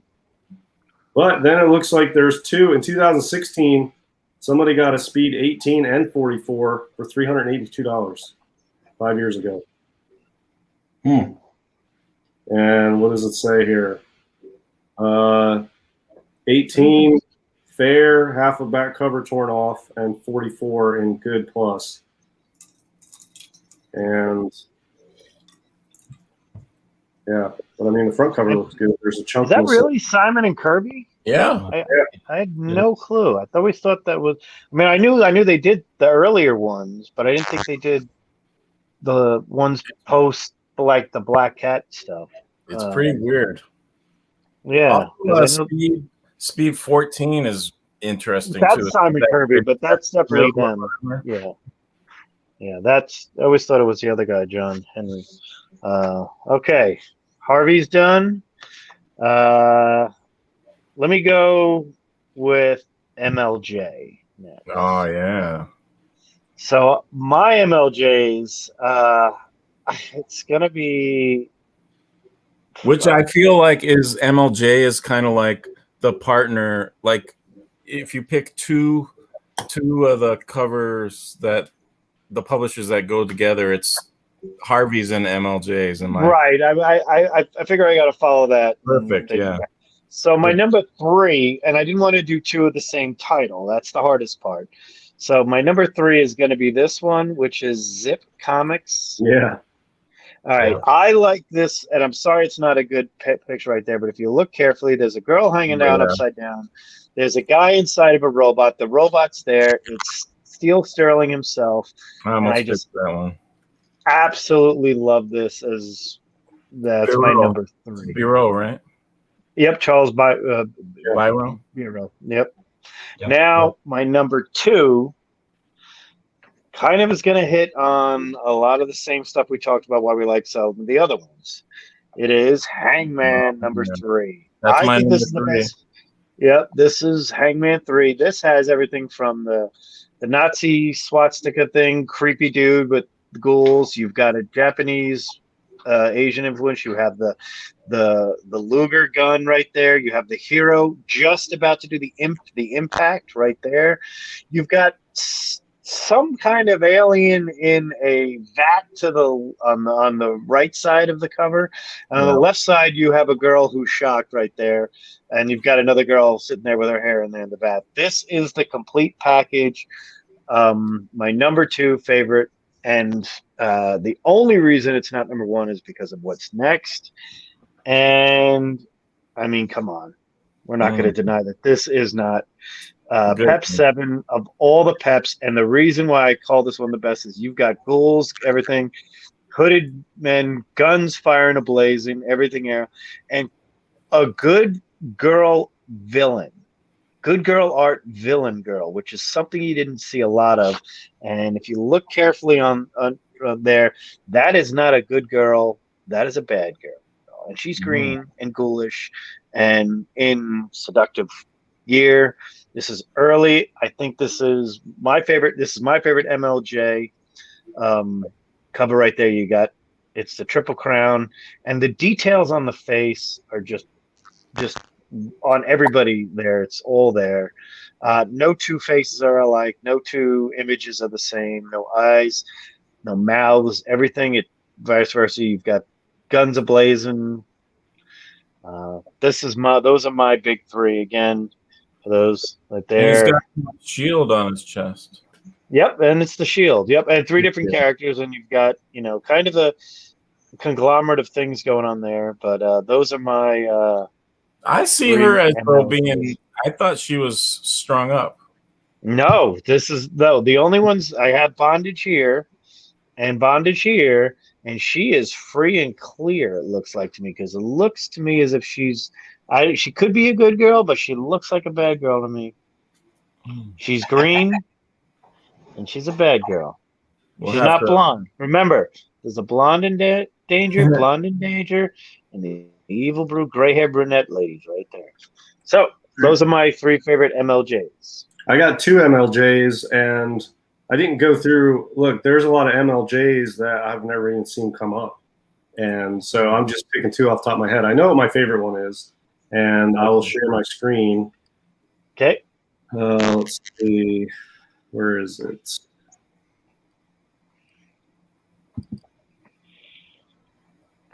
Okay. Here we go. Did it come up? Yep. The gas. All right. Now I can't. Pep 34. Yep. This was a tough one to turn down. The only reason I didn't is because both of you guys, Lewis and you, both definitely have this as your number 1s.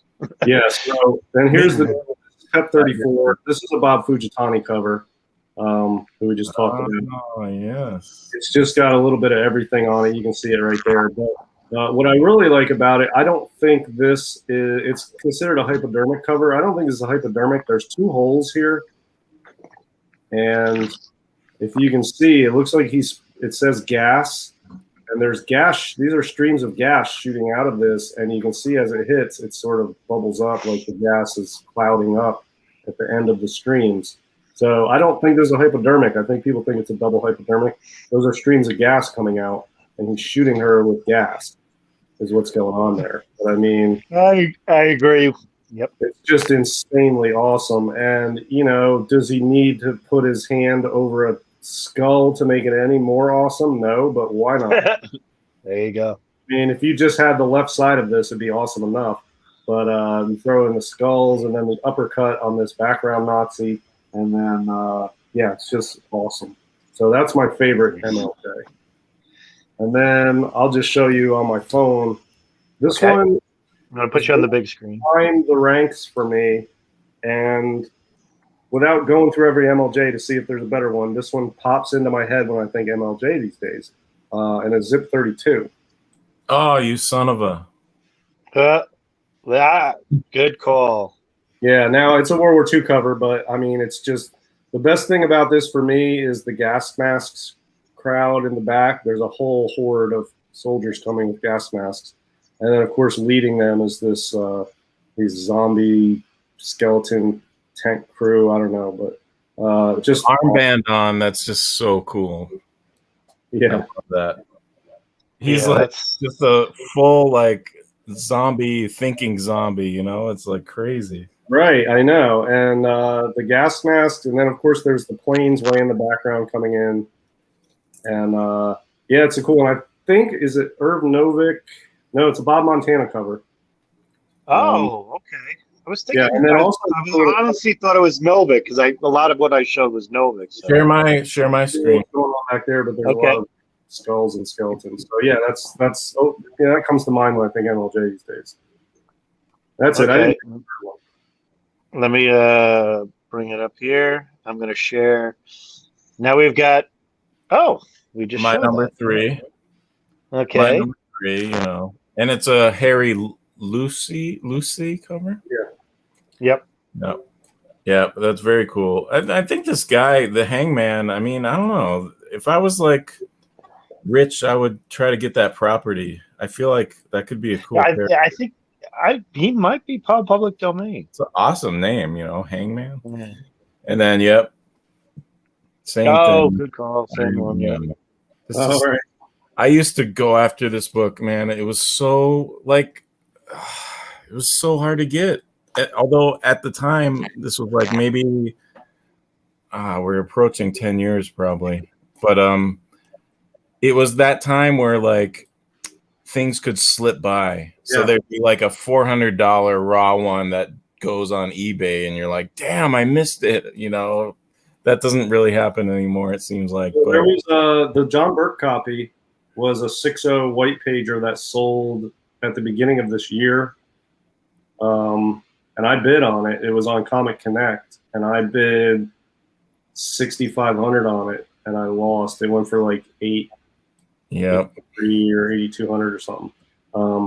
But yeah, I mean, I'm cheap. You guys know I'm a cheap ass, but I bid pretty good on that. I felt like, but You're not yeah, that cheap if you're getting those like Spider-Man number 3s, 7. I mean, those are easy to price, though. I mean, you just, yeah, I mean, those are much easier to price. This, I mean, the 6.0 white pager comes up, and then I'm like, ooh, maybe I can get it for $6,500.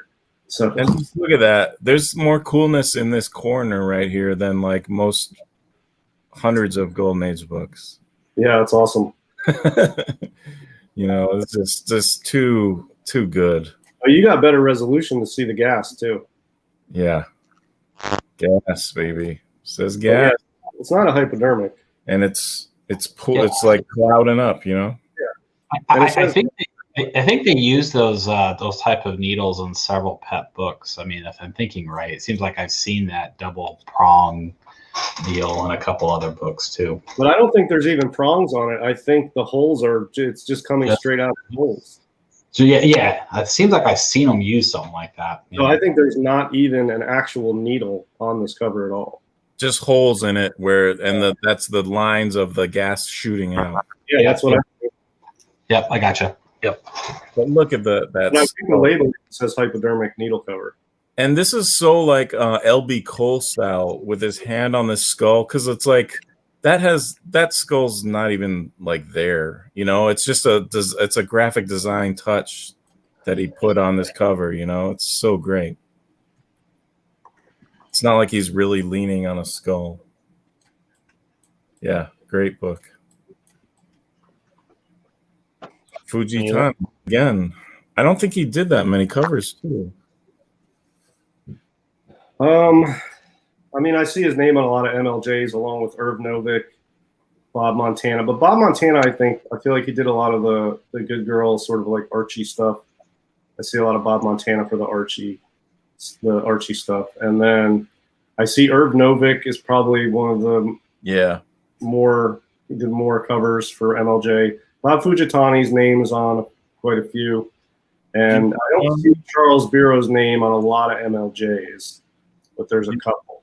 Do you got a publisher, Lewis? Yeah, I picked one. We might have a teamwork here to show the pictures. Otherwise, I might have to show a phone or something. But well, I'll pull it up. I think JD's frozen, so I'll go ahead and pull it up on my phone and show it. I'll be able to do it. Hang on. My publisher is Ace. Oh, Ooh, I we didn't- talked about that. Nice. So I thought I'd go with that route. So it's tough for me because and I kind of like sometimes the little books that are off the wall too, that are a little bit different. So so basically I kind of had jotted them down. Number 3 for me for Ace is, I don't know if you guys have seen the 4 Favorites number 8. I'm guessing you guys might not have ever seen this book because it again is never 4 Favorites number 8. And again, this is with it. Sounds familiar. This is one that you again never see. It's another one of those that I'm guessing if you went out to auctions, it's probably been quite some time before any of these books have been sold. Yeah, I got it. Share your screen or put you on the big screen. I have never seen it ever. Yep. Ever. I've never. Not to say I haven't seen it for sale. This is the first time I'm seeing it at all. Yep. Okay. It's a cool one. I think it's cool. And again, it's one of those that has a lot going on. It's space age. It's got some science fiction. You got the vehicle. You got the monsters. I like the 4 Favorites line. I think there's several cool. Yeah. So again, if you've never seen this particular cover, I mean, I think it's pretty awesome. But Man, there's a lot of sci-fi gadgets on there too. I like this guy's being shot in the chest with some kind of ray. Yeah. I like that. It's kind of a horror aspect. Yeah. It's kind of terrifying in a weird way to have like your like crusader, getting tortured like that. They're all getting tortured because this guy is getting tortured too. And then this guy's getting tortured. Yep. He's tied up in chains. Oh, yeah. Yep. There's a lot. It's like I said, there's a lot going on the cover. So maybe I spill the beans on this one, but if you don't see this one hardly ever. So like, I don't even know how many is on the census. It's probably like 5 or something. Well, there was one sold. That one I'm showing is from 2003. Oh wow. So, yeah, at that time there were. At that time, that was the only one on the census. Yeah, I get maybe I like books that I know I'm never gonna find. Maybe that's my whole thing. Books I'm never gonna have to worry about paying for. So a second one, number 2 on this list to me again. Wait, but number 6 is sometime you just got to check that one out because it's like more torture to the heroes. Just more famous, yeah. So another one since I kind of like monsters and horror themes and Universal. Oh yeah, yep, I've seen that one. I have seen that. Yep. There's that 4 Favorites run. There's like number 24 is a good one. Number 10, obviously, people go after. So another one to me again in the Ace line is Lightning Comics, and again, Lightning Comics only had a very short run. Yep. Those poor guys. So I think it's Lightning Comics number 5. And again, there's only a handful because they went from like Surefire to like Lightning. So there's only like a short run, but it's number 5. It's again, this one here is just maybe for me. I just think it's kind of cool. But so I don't know if you, yep, that's KDS. It. Ooh, that is cool. I've seen this image before. I don't know if I've seen it for sale or just in research, but this one looks familiar to me. The other one didn't. But Ace books are so freaking rare. You never see them ever. Yep. I think there was several years ago, there was a raw copy of that one that was in okay shape that I tried to get, but no success. But yeah, and again, for whatever the reason, I just kind of like the Mummy, and Mummy has a gun, and the girl, it's like a whole, I don't know. Like you try to look at that cover too and tell me like what the heck's going on, But anyways, that's my second favorite, and there's probably not a lot of drama on my number one. Again, I'm going to talk about it, but it's going to be Our Flag number 5 is going to be the 4th favorite I'm familiar with. I thought you were going to take. Yep. That's cool. Yeah, that one's a cool one as well. I thought you were going to take the Super Mystery. That's on my volume 6, number 3. That's on my list. I have that book, the paper cutter. Yeah. Yep, I certainly have it. That's probably that's like 3-2, for Ace. But not number one's probably my favorite book as it is Our Flag number 5. So, and I probably get tired. Number 5, I've got it on my phone. I don't know if Knights is bringing it up. No, I don't have it. Show me. Here comes Our Flag 5. Yeah, so this one is the one in the chat we were talking, but I call this is my pick for first horror cover. It's 1942, and try to find a horror cover that predates this. And then I would agree. Yeah. Yep. Oh, yeah. And the running joke. Lewis and I have it every column. Yeah. Gino, I think Gino on the boards has or has been after this one. He had 2. He let one go. He sold one before I could talk to him.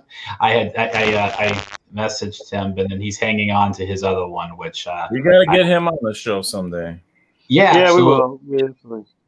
Yeah, he's got a pretty nice collection, and he's gonna seem like a pretty good dude. So a graveyard, skull, scepter, and a full moon. It's a horror cover, but it has a superhero on it, so then it's not a horror cover. So you make the decision, and I think it's a horror cover. People say it's not because of him, but if you just go from here up, that's horror cover. Yeah, I mean, I'm gonna agree. Probably it's one of the absolute rarest GA books, along with Challenger 2, Challenger 3. What's the Challenger with the truth bomb? Some of you might know. I'll show you. Yep, I've seen that one. That's pretty cool too. Yep. Challenger. Yeah, so I think this one is rarer than the Our Flag, but they're both way up there. Oh, yeah. I never see that, ever. And that's I know people who have one, and they're not ever high demand, too. That's awesome. Yeah, and it's he's throwing like a Molotov cocktail truth bomb at the guy, and it's a Soviet guy. This is a Christian anti-communist publication, and this book I think is the rarest GA book there is, and Our Flag is right up there, but I actually think this is tougher. I don't know, I think that's probably the toughest. That's pretty between that and Our Flag, probably the top of the bunch. Okay, so we did Ace. I agree with you. I have some Continentals. All right, let's do Continental because I wrote down one. Go ahead. Oh, okay. That's not Suspense 3, I should say. Well, geez. Well, I mean, I put it on there, but I figure somebody else is going to do it. Go ahead. Yeah, I think. Yeah, I got maybe one. I have my Continental, so I only have one Continental. Here's my number 3 Continental. The Knights has 3, so let's see them. Let's go. There we go, Knights. Am I sharing your screen? Yep. Oh, I was going to say there's mine. Got it? Go ahead. Yep. Yep. That's it. That's number 1. Yeah, brutal cover. Shot. Yeah, it's the headshot. It's so cool. Yep. Loaded with action. Mm-hmm. Yeah, that's a classic. You don't see that very often. No, actually, goes really quick if you ever see it on the boards or whatever. Yeah. Who did I see? I saw somebody with one Your It was church. Christmas. It was Christmas of last year, right after we got off the show. A guy said, "Hey, would you be interested in this?" I said, "Yes, please." And he said, "Okay, I'm putting it out for sale tomorrow. I'm asking for this." I'm like, "Okay." And it went in like 4 minutes or something. Yeah. Yeah, and there's another version. There's a like tamer version from a different publisher that's very similar to this. It's not nearly as cool, but Air Fighter. mixed up all the time. Was Air Fighters by Hillman? Yeah. Yeah, help me. And there's LB Cole inside the book, apparently. LB Cole art says on the inside. Yeah, he did a lot of work for Continental. Speaking of LB Cole, my number I was gonna two. say Suspense 8. Yeah. Oh, look at that! It's the Phantom Stranger. I was gonna avoid Suspense 8 and 3 for both you and I said okay. I figure for sure Lewis is gonna have this because he owns one, and I remember DS. I think when we first started hanging out, you had one of these. Well, I've had 2 copies. I had a 3 off-white to white, which I bought raw off Metropolis years ago, and I paid. It wasn't that much. I think I paid like $600 for it, and it was a 3. I got it slabbed. It was 3 off-white to white. Pretty nice copy. I upgraded that. I just got lucky and saw one on eBay and just bought it. Pulled the trigger quick, and it was a 4.0 light tan off-white, but it was really good looking copy. And so I sold the 3.0, and then I sold the 4.0. So I've had 2 copies of this book. I currently have none, but yes, this is my 3rd favorite Continental. Damn, that's so good. Yeah, it's awesome. That's 1945, and then 7 years later, he swiped his own work and did Startling Terror Tales 11 with the same type of theme. Everybody knows that book. And you've had that one too, haven't you? I'm pretty sure you have. I have a beautiful 3.5 of that right now. I had a 2.0 of that before, which I sold, and then I upgraded to a 3.5. I might sell the 3.5. I don't know. I mean, these books are awesome, and I've had 2 copies of each, and I would be happy selling it and picking up new copies. They're not super hard to find compared to other GA books, especially the Startling Terror. That one's around. Suspense 8's a little tough, honestly, but it's not. I'm telling you, it's the Phantom Stranger. These are around. The only problem with this book is finding something above a 3.0. That's the tough part. Yeah. Well, it looked like on Heritage, this was like the highest it was. Well, I mean, the highest graded copy there is a 7.5. Oh, wow. Damn. Now, here's a book none of us have had. Oh. Suspense 3. I was surprised nobody chose Suspense. I mean, Terrific 5, especially Yeah, DS. Terrific 5 is my number 2. I like Okay. it, but the girl on Those it are my is a 3. little weird. It's Man. it's a Terrific 4, 5, and then my number 1 is right here. The thing about this book, yes, the theme, the layout, it's just perfection. But for me, it's the colors, the hues, and that they're coming from like the flames and how it's illuminating things, colors, and it's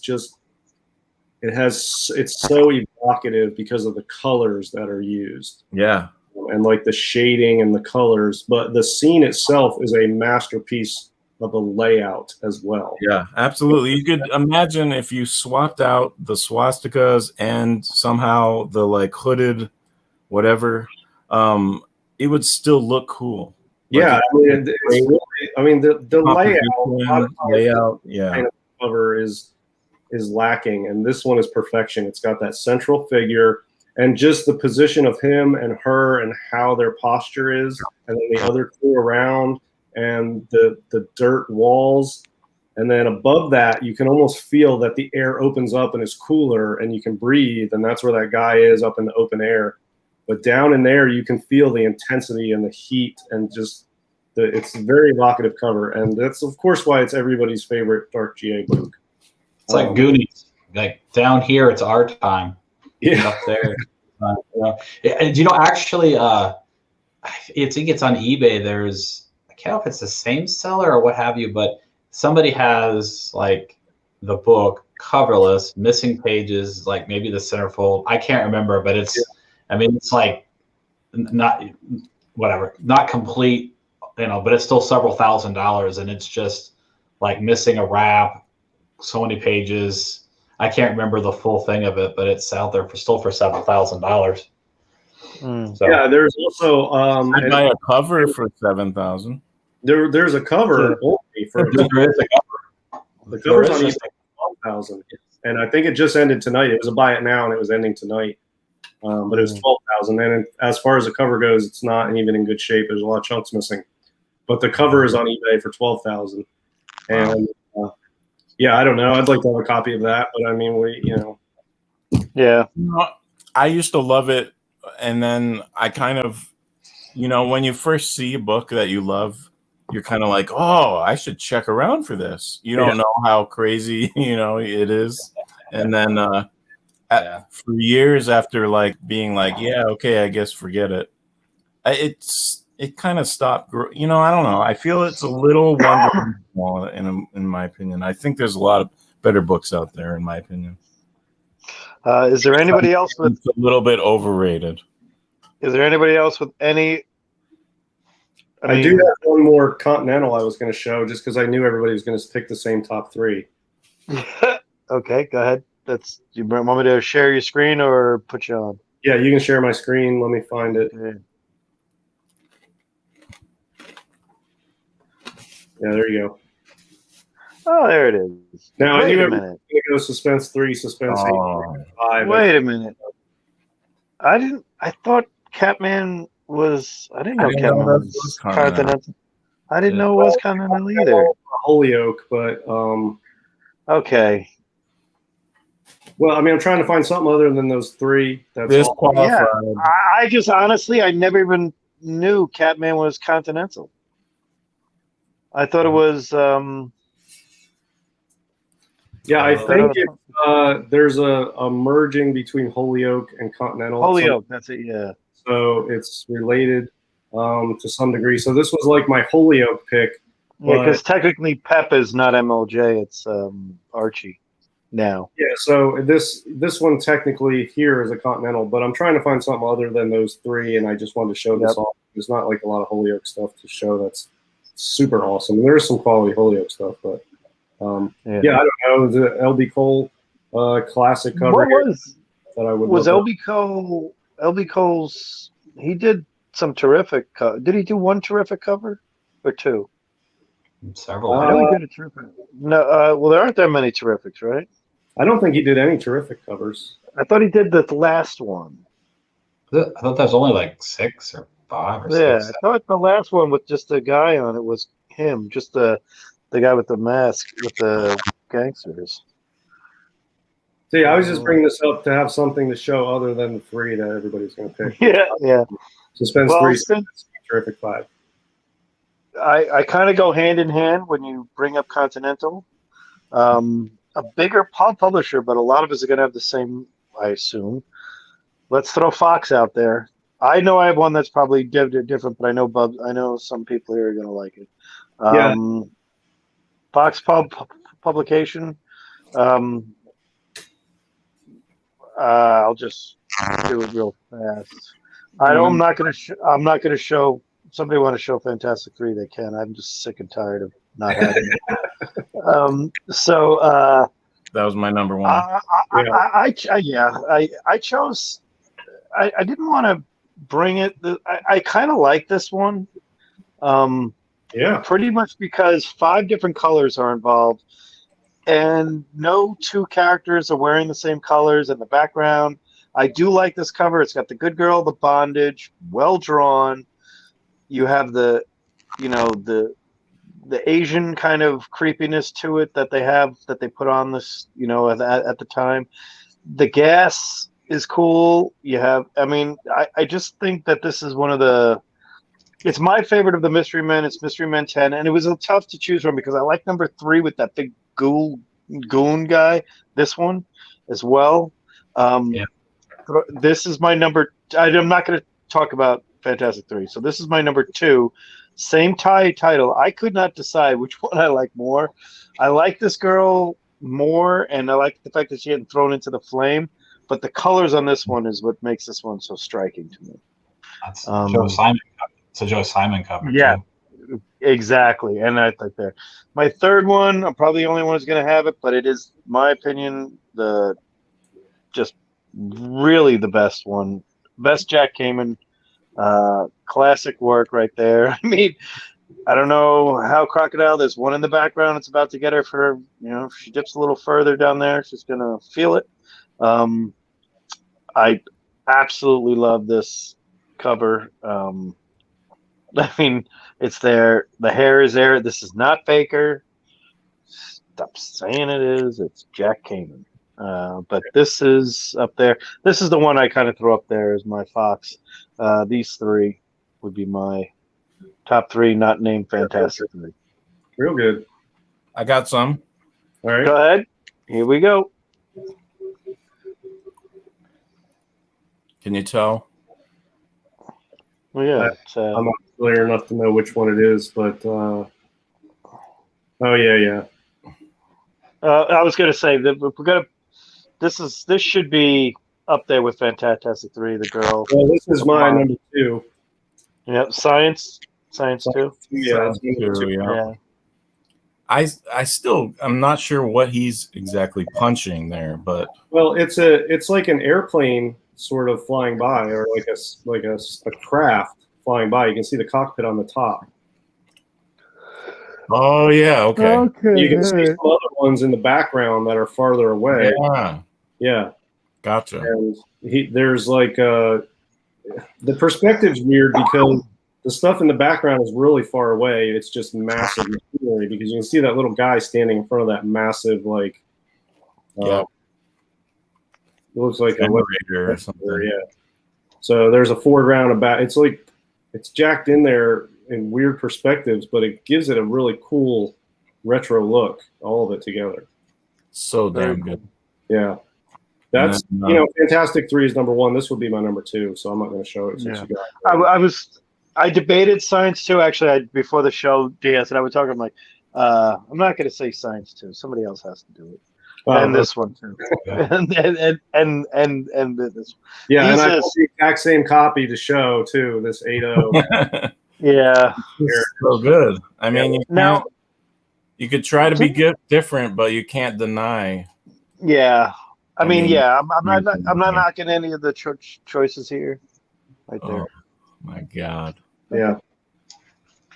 Wonderworld 7. So all 3 picks were Lou Fine, Fantastic 3, Science 2, yeah. 7. Yep, I didn't want to jump on the Lou Fine. I think I have some Lou Fine kind of. It's just there's a reason sometimes why things are so expensive. Well, you got to go all the way up so we can see the maze. Yeah, there you go. You got to see the. Yep. I love the little people falling. It's pretty awesome. Yeah, I like the detail on the busted open parts of the robot. Yeah. Yeah. Yep. The gears. And all the rivets. And it's just, it's some people down here, and it's so cool. It is. I think there's another one on top of the building in the background. Another robot. Yeah. Yep. Right here coming at you. Yeah. Yep. Yeah, real cool. That's obviously one of the best comic book. That's the best comic book cover ever. I'll just say it. We all agree with that, I think. Best Fox cover, yeah. I think that's the best cover of all time. I like Suspense 3 up there. But yeah, this would be my all-time. This would be my Action 1 right there. Nice, good call. Well, what about? Well, that's not a Fox book. That's a quality. I know. If you want to jump into a new one, I got a couple qualities to show. Yeah, I wanted to. Yes, so good because I'm not going to get into the one. Well, if anyone else has Fox, they should go. But if we want to move on, I got the same as Knights has the same Foxes as me, just in different order. Yeah, and then literally I wrote down on my list here. I wrote down Fantastic 3, Science 2, and I put everybody else is going to have it. Yeah, for me, picking Fox books I'd oscillate back and forth, but there's one that I've always really liked for whatever the reason is actually it's not too far off. It's if you look at Mystery Men number 9, because it's science fiction. It's I don't know. It's really cool. Not that I wouldn't turn down pretty much any of the run, but I always like that book as well. So I don't know if you guys are familiar with. Oh yeah, I was debating on when I chose this one. 9 was an alternative for it because Well, I 9 kind of was have the whole. a planet issue. Yep, we're gonna get into Planet in a little bit. This is the green squid faces. Yep. Yeah, that's just all the Fox books are awesome. I like Wonder World 12 and 15. Good call. All the Fox books are awesome. I have 0 Fox books. I had a Science 7, or was it Science 8? I don't know, a low grade. It was later in the run, and it's not a Lou Fine, and I sold it. But it wasn't something I was going to keep forever. But that's the only Fox book I've ever owned, so I need to get some of those. You want to do the qualities? Sure. I got 2. And I should have think not to keep everybody, but like, is it Mystery Men 30? Anyways, the back end of those runs are really tough to get. I think it's 30. That's like, again, really cool. But oh yeah, that one's real tough. There is actually one on eBay, and it looks good, but it's raw, so it's sketchy. Yeah, I was gonna. Oh, wait a minute. That's not Reed Crandall. Well, speaking of Reed Crandall, quality's coming up. That's a good one. Doesn't have anybody listed on this label, but yeah, this one's real tough. I think there's only like 5 or 6 on the census for this one. Yeah, the end of those runs, like the 30, 31, 32, 33. I love those skeleton. I always thought they looked kind of like android skeletons to me slightly, which I thought was really awesome. They almost look like the same cover or front page, the person, don't they? Kind of, maybe. The face, anyways. Yeah. So there's one on eBay. And it's a pretty nice copy. Yep. I've actually reached out to the owners of that book because just say, hey, I've reached out to them to say, like, since it's raw and so forth. But yeah, they've had it out there. That book's been out there at price for at least a few years. Well, the problem is look, he's saying it's a 5.5, just universal for 9,000. Yeah, that's an okay price. But send it in and get it slabbed, and when it comes back a 5.5, I will give you $9,000 for it for sure, no doubt. Yep. Or do an agreement off of eBay so that you can knock off a big chunk of the price. Yep. Yeah, I mean, the price is okay, but I mean, if it was in a slab, it would sell. But to lay out that much for this old of a rare of a book, and it might be trimmed or restored or missing a centerfold. That's a too big of a purchase to have to go back and forth with the seller after you've paid for it and you get it. If that's slabbed in a 5.5, yeah, $9,000, no problem all day. That's how I feel about it. Nice. You're not going to find that book anywhere, and if you do, you're not going to find a 5.5.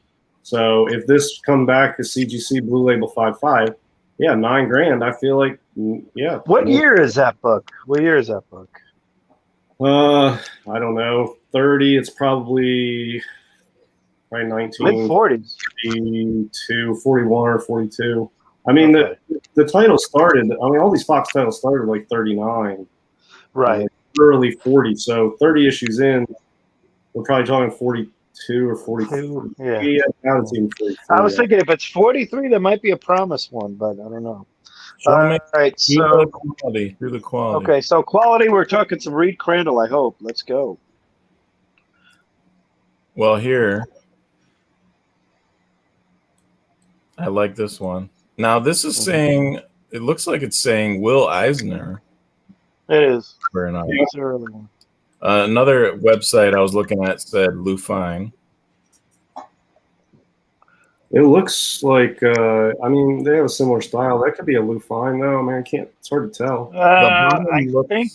The bottom looks Lou Fine to me. Yeah. The top.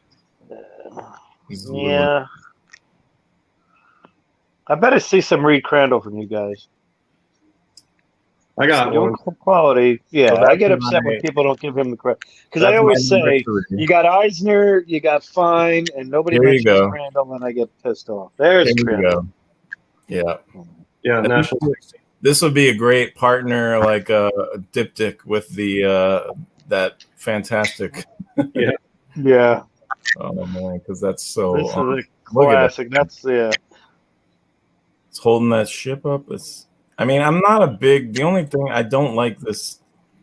There's a lot of heroes in the Golden Age that look really dumb, in my opinion, and I'm not a big fan of Uncle Sam here, or the Blue Beetle. To be don't be knocking Blue Beetle's first costume. I don't like his second costume, but I love you get a good artist like this on it. They can make anything. They can make anything look awesome, and that's exactly what's going on here. Because I mean, it's just I don't care who that is, what costume it is. I do love that book. So damn cool. Where did we see one for sale, Lewis? Where were we talking about this book? Yeah, we saw one for sale by someone. But who's gonna guess what the number one is? DS? Well, if it's hit 5, then we can just. I was gonna say if it's hit. No. Don't know. All right. Okay. Will the real Lou Fine please stand up? Yeah. This one. God damn, that's. It looks like a grasshopper to me. I can't get past that. Yeah, there's something about this one that is it a ship or is it a freaking insect or is it a tank? I mean, well, it's an underwater tank, but that's why it's awesome. Look at that; it's like a face right there. It just looks like a giant grasshopper. Yeah, I mean, I'm trying to figure out what it is. And what the hell is he fighting? They're like androids or something. It's awesome. They're faceless. Yeah. Like German android something crazy. This is a good different one because it's definitely Lou Fine. And what the hell? It's like a tank. Yeah, it's a tank. It's dripping. It's got like sand. And how big is it?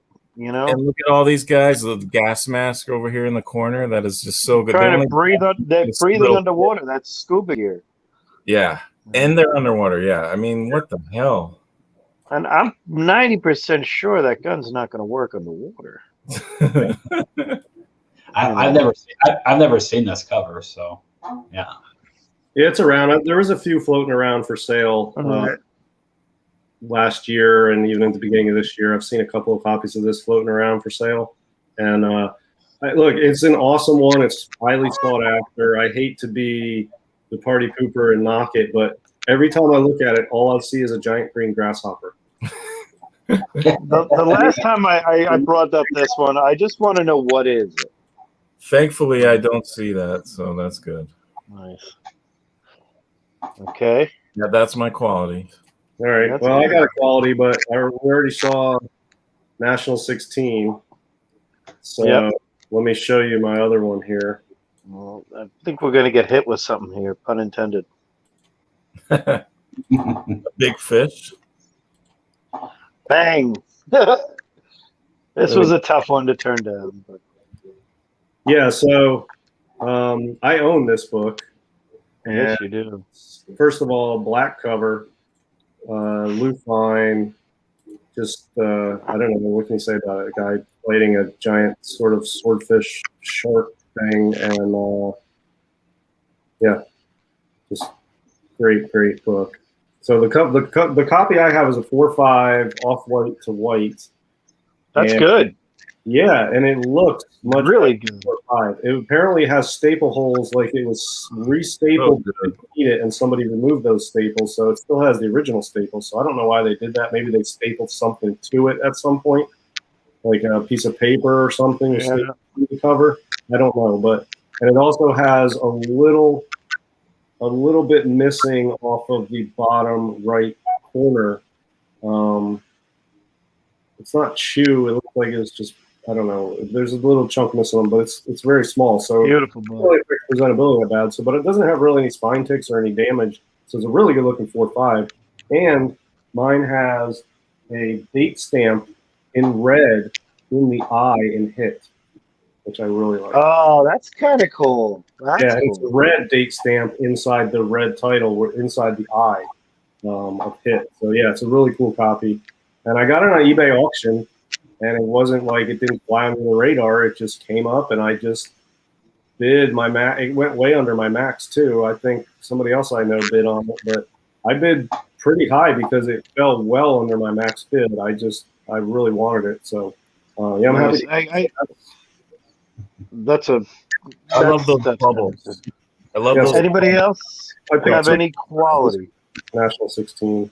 I want to say, JD, thanks for this topic because it made me realize, like, you know, just the four of us here have spent thousands and thousands, and like we have just scratched the we have nothing. Oh, yeah.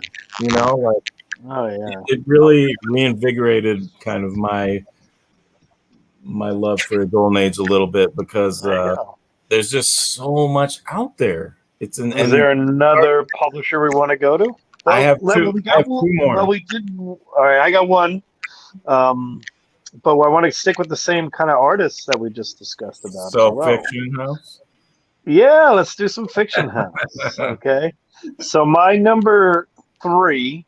Wait. Before we go, I want to just say I was guessing that if there would be one publisher that we all had very different ones, I would guess it would be Fiction House. Well, this is my number 3. Nice. Yeah, nice. This is huge because the head's coming clean off. And you've got a little green guy down there. I'm not saying anything. Anybody know who the artist is on this one? Yeah, Will Eisner. Yes, it is. Speaking of Will Eisner, my number 2. There's the best elephant. That is the Will Eisner elephant. This is Jungle Comics number 2. As rare can be, and I just missed out on one when I had the opportunity on Heritage, but we'll get another one day. I was pretty pissed when I lost it, especially because I know I ended up getting it, and I kind of said, you know, you're one of those. And my number 1, Planet 2. I often, when people say Planet 1 is the best, I always say this is the better cover. Just cover, not for historical significance. Better cover. This thing is creepy as all hell, and this is the great Lufine. So these are my big 3 again. You want to go DS, or I got some.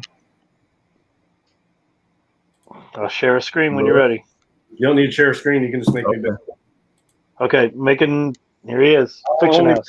I only picked one Fiction House, and I just happen to own my favorite Fiction House book. Great cover. It's not the best cover, but it's really freaking good. And the book itself is just massive to me. It's like a massive key. So, of course, Planet 1. Yep. It wasn't like I'm knocking Planet 1. I'm just saying I like Planet 2 cover better. But this is well, I like this cover's awesome to me. I like it more than most people. A lot of people don't like this one that much. I really do like it a lot. It's also number 1. It's the first issue of the quintessential Golden Age sci-fi title. It's Lufine and Eisner on the cover, I think. Well, it says Lufine cover, but I thought it was Lufine and Eisner, but it says Lufine. So yeah, this is my only Fiction House. I didn't do a bunch from that. So yeah, and it's one of my favorite books. And yeah, value-wise, I don't know, but it's a 5.5 and it's a Planet 1. So it's one of my favorite books and one of my best books, and I love it. So that's my whole Fiction House list right there. There you go. All right, Knights, I'm sharing your screen. When you're ready. Here it is. Number 3, right here. Oh, Ranger. Yep. I mean, this was definitely one of the publishers that was the hardest to do. I think. It is. It's way hard. But I said I'm not going to do all jungles. I'm not going to do all planets. I'm going to do one fight for sure. It's just this cover. There's something about it. I mean, she's not going to make it. And it's just she's so large on the cover. It's really such a striking cover. It's awesome. And and this is one of the early Fiction Houses where they mess with the brand. They mess with the title, and they have the straps of the chute go through the title. That was a big no-no for Fiction House for a while. And then my number 2, So someone showed this. Good call. Someone showed this on ID recently, and I kept looking at it, and I'm just like, wow, that cover is just so jam-packed and awesome. Yep, it's a good And cover. it's just like that moment, kind of like in Saving Private Ryan, where you know the guy's getting the knife, he's getting it stabbed, gonna get it. You The know, Hitler Youth knife too. The Hitler Except- Youth knife he stole earlier in the match. yeah. Except in this, he's gonna get saved by this awesome chick, which is awesome. And it's a later planet that's not that hard to find. Yeah. Well, What it is, it's hard to find it now. Yeah. It used to be a lot. I used to see a lot with this planet more often because people used to ask. Someone asked me, "What character is that?" I'm like, I have no idea. I called him Cousin It Hulk or Cousin Man Thing. You can feel his strength in there. It's pretty interesting. Yeah. And that weapon is just pretty nasty. And why not fly an ostrich when you can, or And I like love- Joust? They do such a great job with their awesome women dominating everything in this Yep. series. It's great. And then my favorite one probably would have to be this one. Oh, good call. Oldie Yep. but goodie. Oh It yeah, is. well, it's sold on Heritage. That's what is that fight? Fight 11. 11. Yeah, a raw copy, like a raw 4-5 range, just sold on Heritage, just on Sunday, and I think it went for 3,000. 11? Wow. That's Yeah. a lot. It's a big book. I mean, this is an awesome book. Yeah.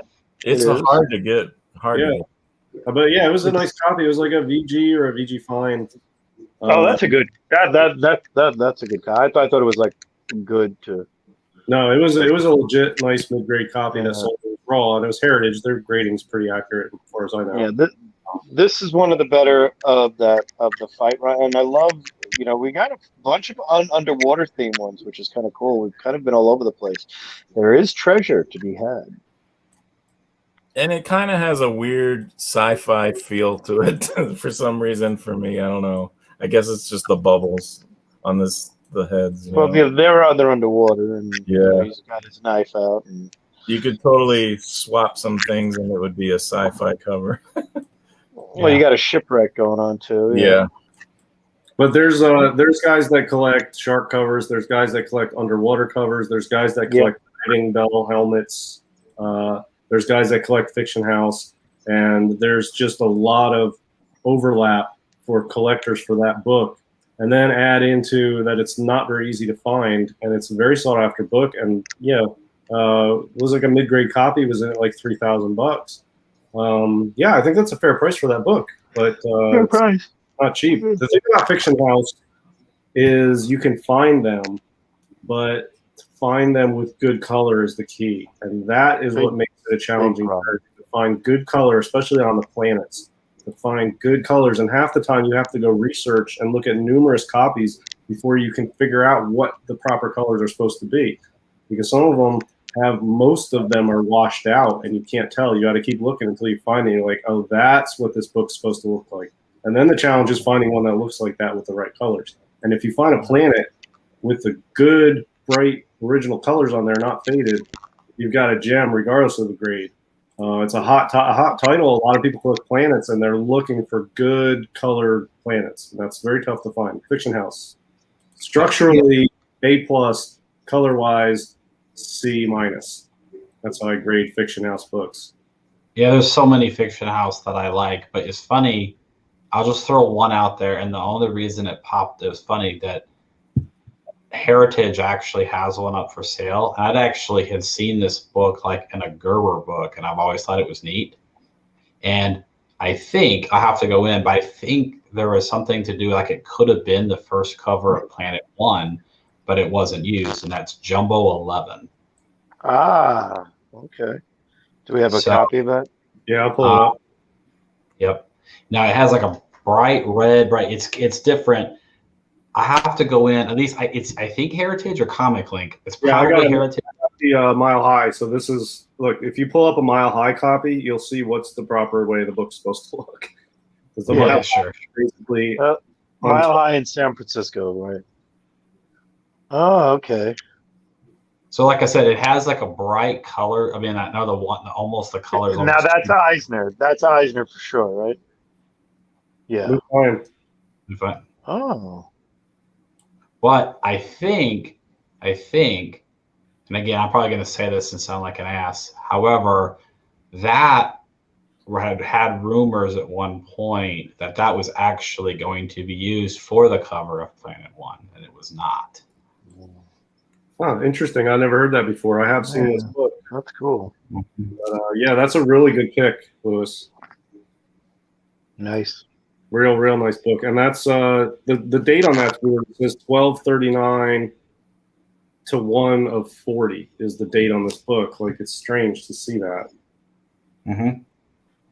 So I don't know why it says that, but either way, this thing came out, hit the newsstands in October or November of 39. I really like that. My Planet is January of 40, and so that hit the newsstands November of 39. So there's something extra special when you have a book that hit the newsstands prior to 1940 for Golden Age collecting. It's always cool to have a book that's in the 30s, and there's not a lot of them, obviously. And I have 3 or 4. No, I probably have 5 actually. I have a couple early smashes. But yeah, when you get a book that's like 38, 39, that's just killer. So it's always something, a little extra cool factor. I have 2 fiction houses from the 30s. So. All right. Any other? I just have one. I did Centaur, but that's it. Oh, Wow. I didn't even do Centaur. I didn't even go down that rabbit hole. Yeah, Go ahead. Centaur's good. Let's see. Yeah. Nice. All right, but before Centaur, I got this other thing. Tell me when you see it. Is this the Pep? Yep. So I was looking at MLJ, and maybe you guys know this. You probably do already, but I never noticed this before. That this, and it's a pretty neat cover, but they pretty much Cover swipe? wait, sorry, it's not that one. Sorry. Yeah. 13. Lewis, you have this book, don't you? It was Hang on. We got Lewis with one. Shield Wizard and Pep 8. Sorry, Pep 8 is what I'm supposed to be showing. Got a lot of glare here, I think, but Yeah, you just got to bend the top of it back towards you, or forward, either way. Yeah. yep. Yeah, real nice. That's a pretty good looking copy for a 1.0, man. Yeah, it really is. It's not bad at all. Yeah. What the hell?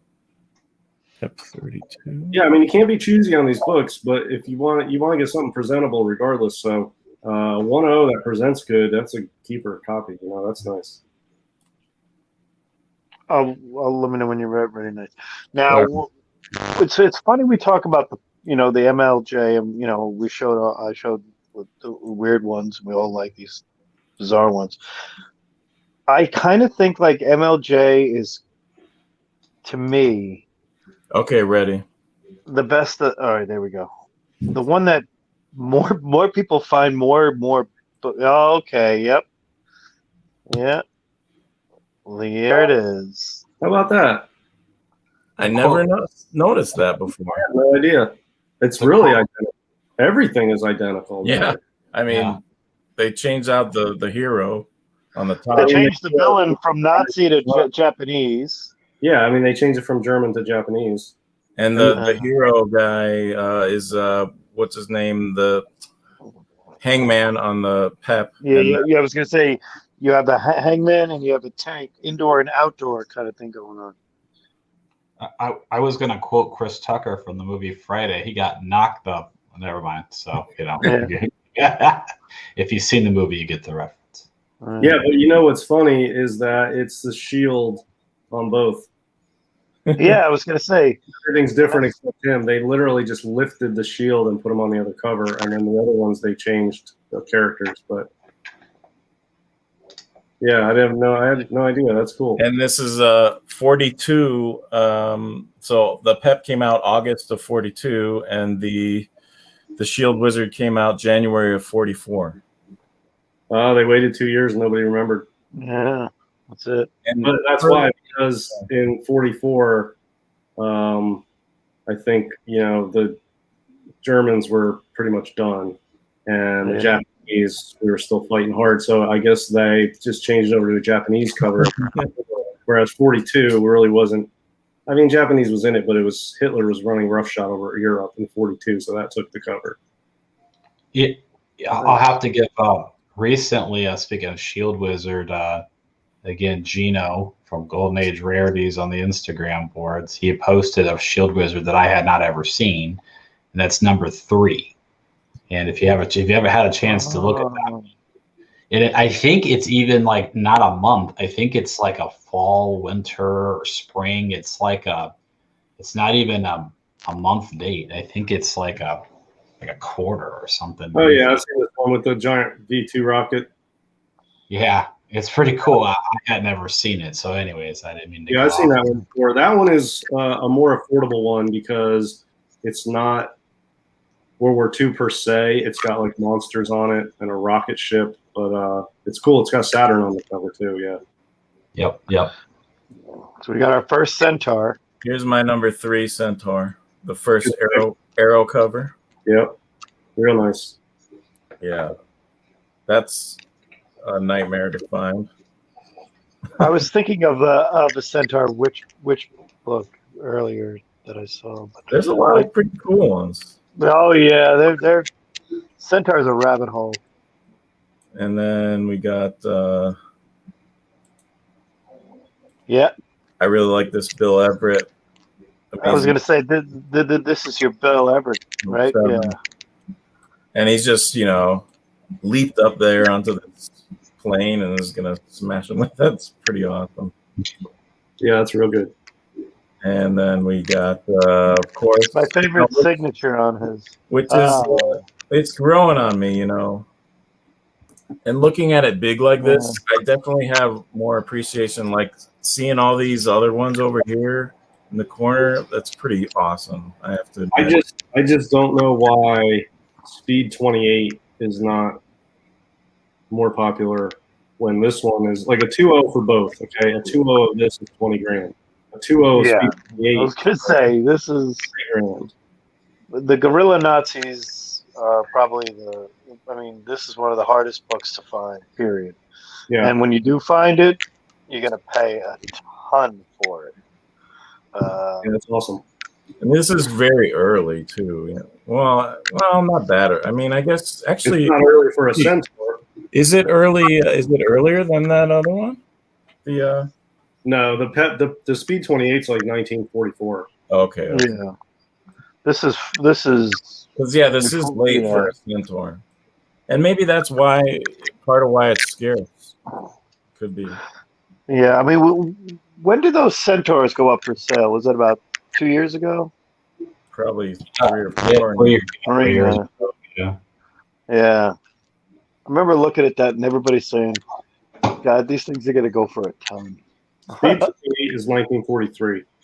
And some went for really high, and some went cheap. I love That was a whole collection. the detail up here is just so good. Yeah, It that's right. is. I think the art is better on this than the Speed.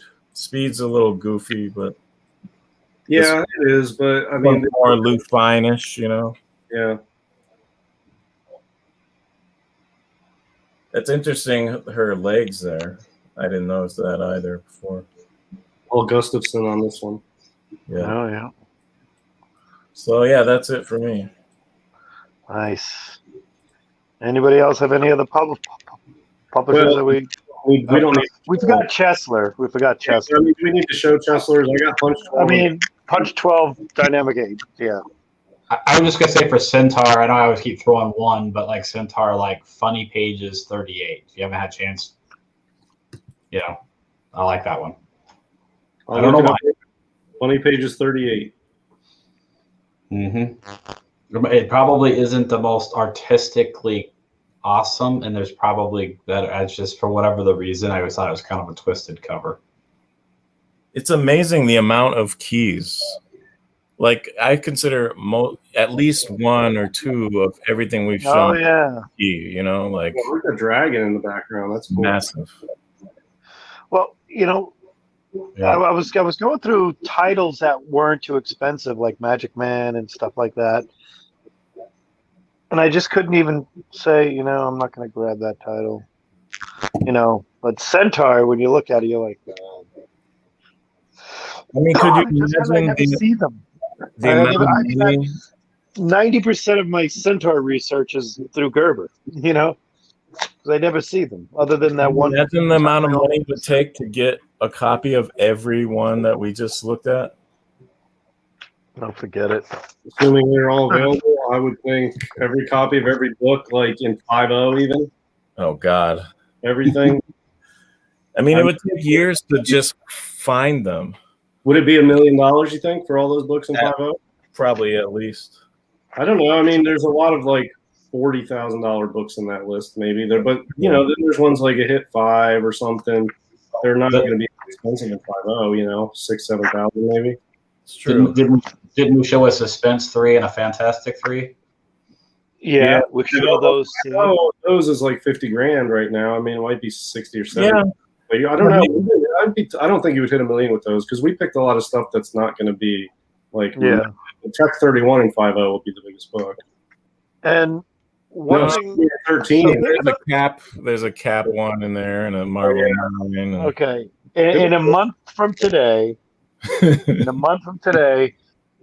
different publishers, because we forgot. I mean, one I was thinking about doing was Standard. yeah, there's tons more. Oh yeah, I was thinking of doing Standard. What was the one? Well, we didn't do Fawcett. We didn't do. Yeah, I was talking about Fawcett. What's the one, Lewis? The one that you like? The Gaines Company, Bill Gaines's company. DC. After, it was some. Yeah, Gaines at DC. Yeah. We didn't do any code horror titles or publishers. No. Really. Novelty. Really, There's Novelty. There's Dell. There's Dell. Prize. Dell's huge. Yeah. Atlas. United Feature Again. Syndicate's got some good stuff. EC. We can always do Atlas as well. Don't you have like Eastman, whatever it is? Who did the Phantom?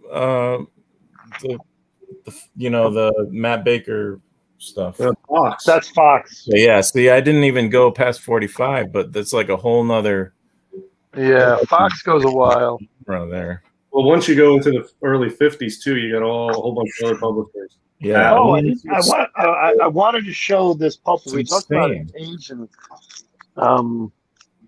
Yeah, Ziff I wanted to Davis. show this pulp right here. When DS, I think in the chat you put something up about a lot of cool pulps. Yeah. That had. Sure. This is the one here. I always look at this one, and forget the condition being great.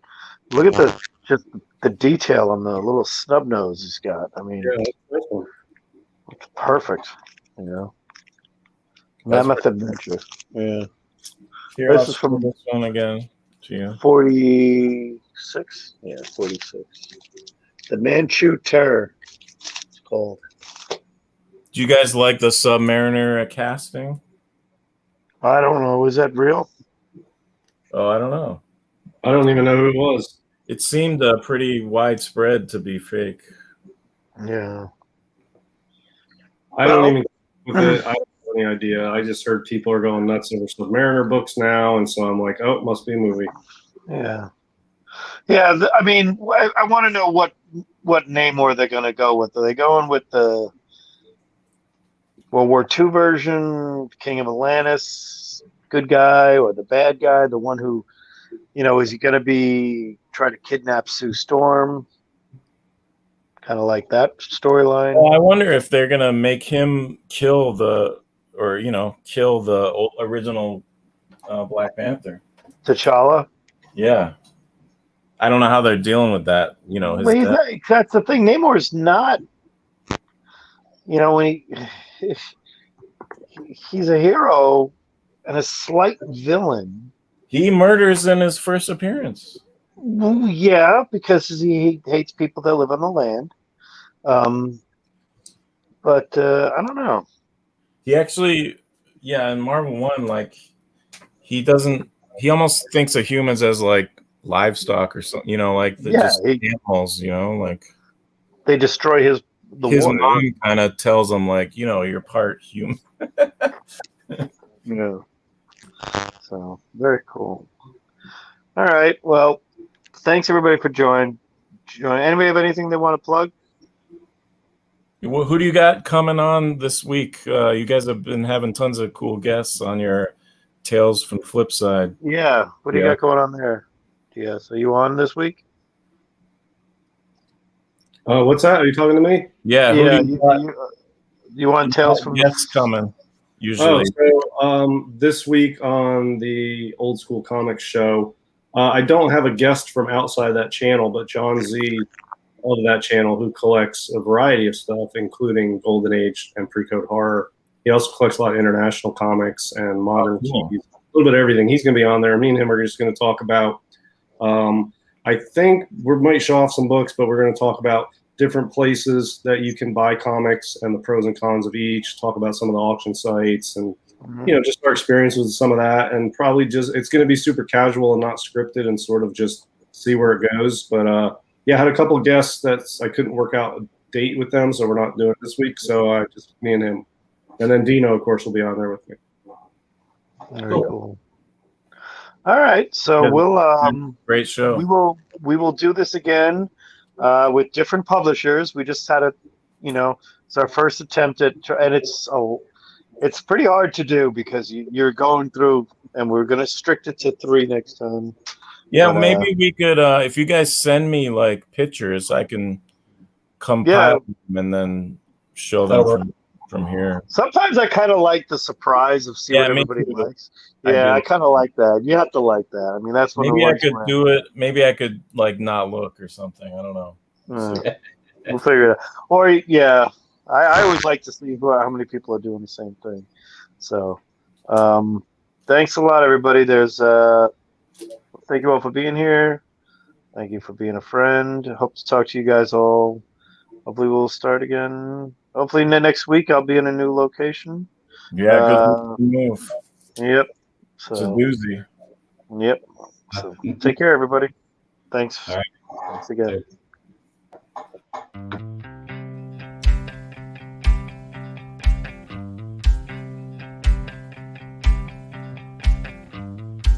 Thank you for being a friend. Travel down the road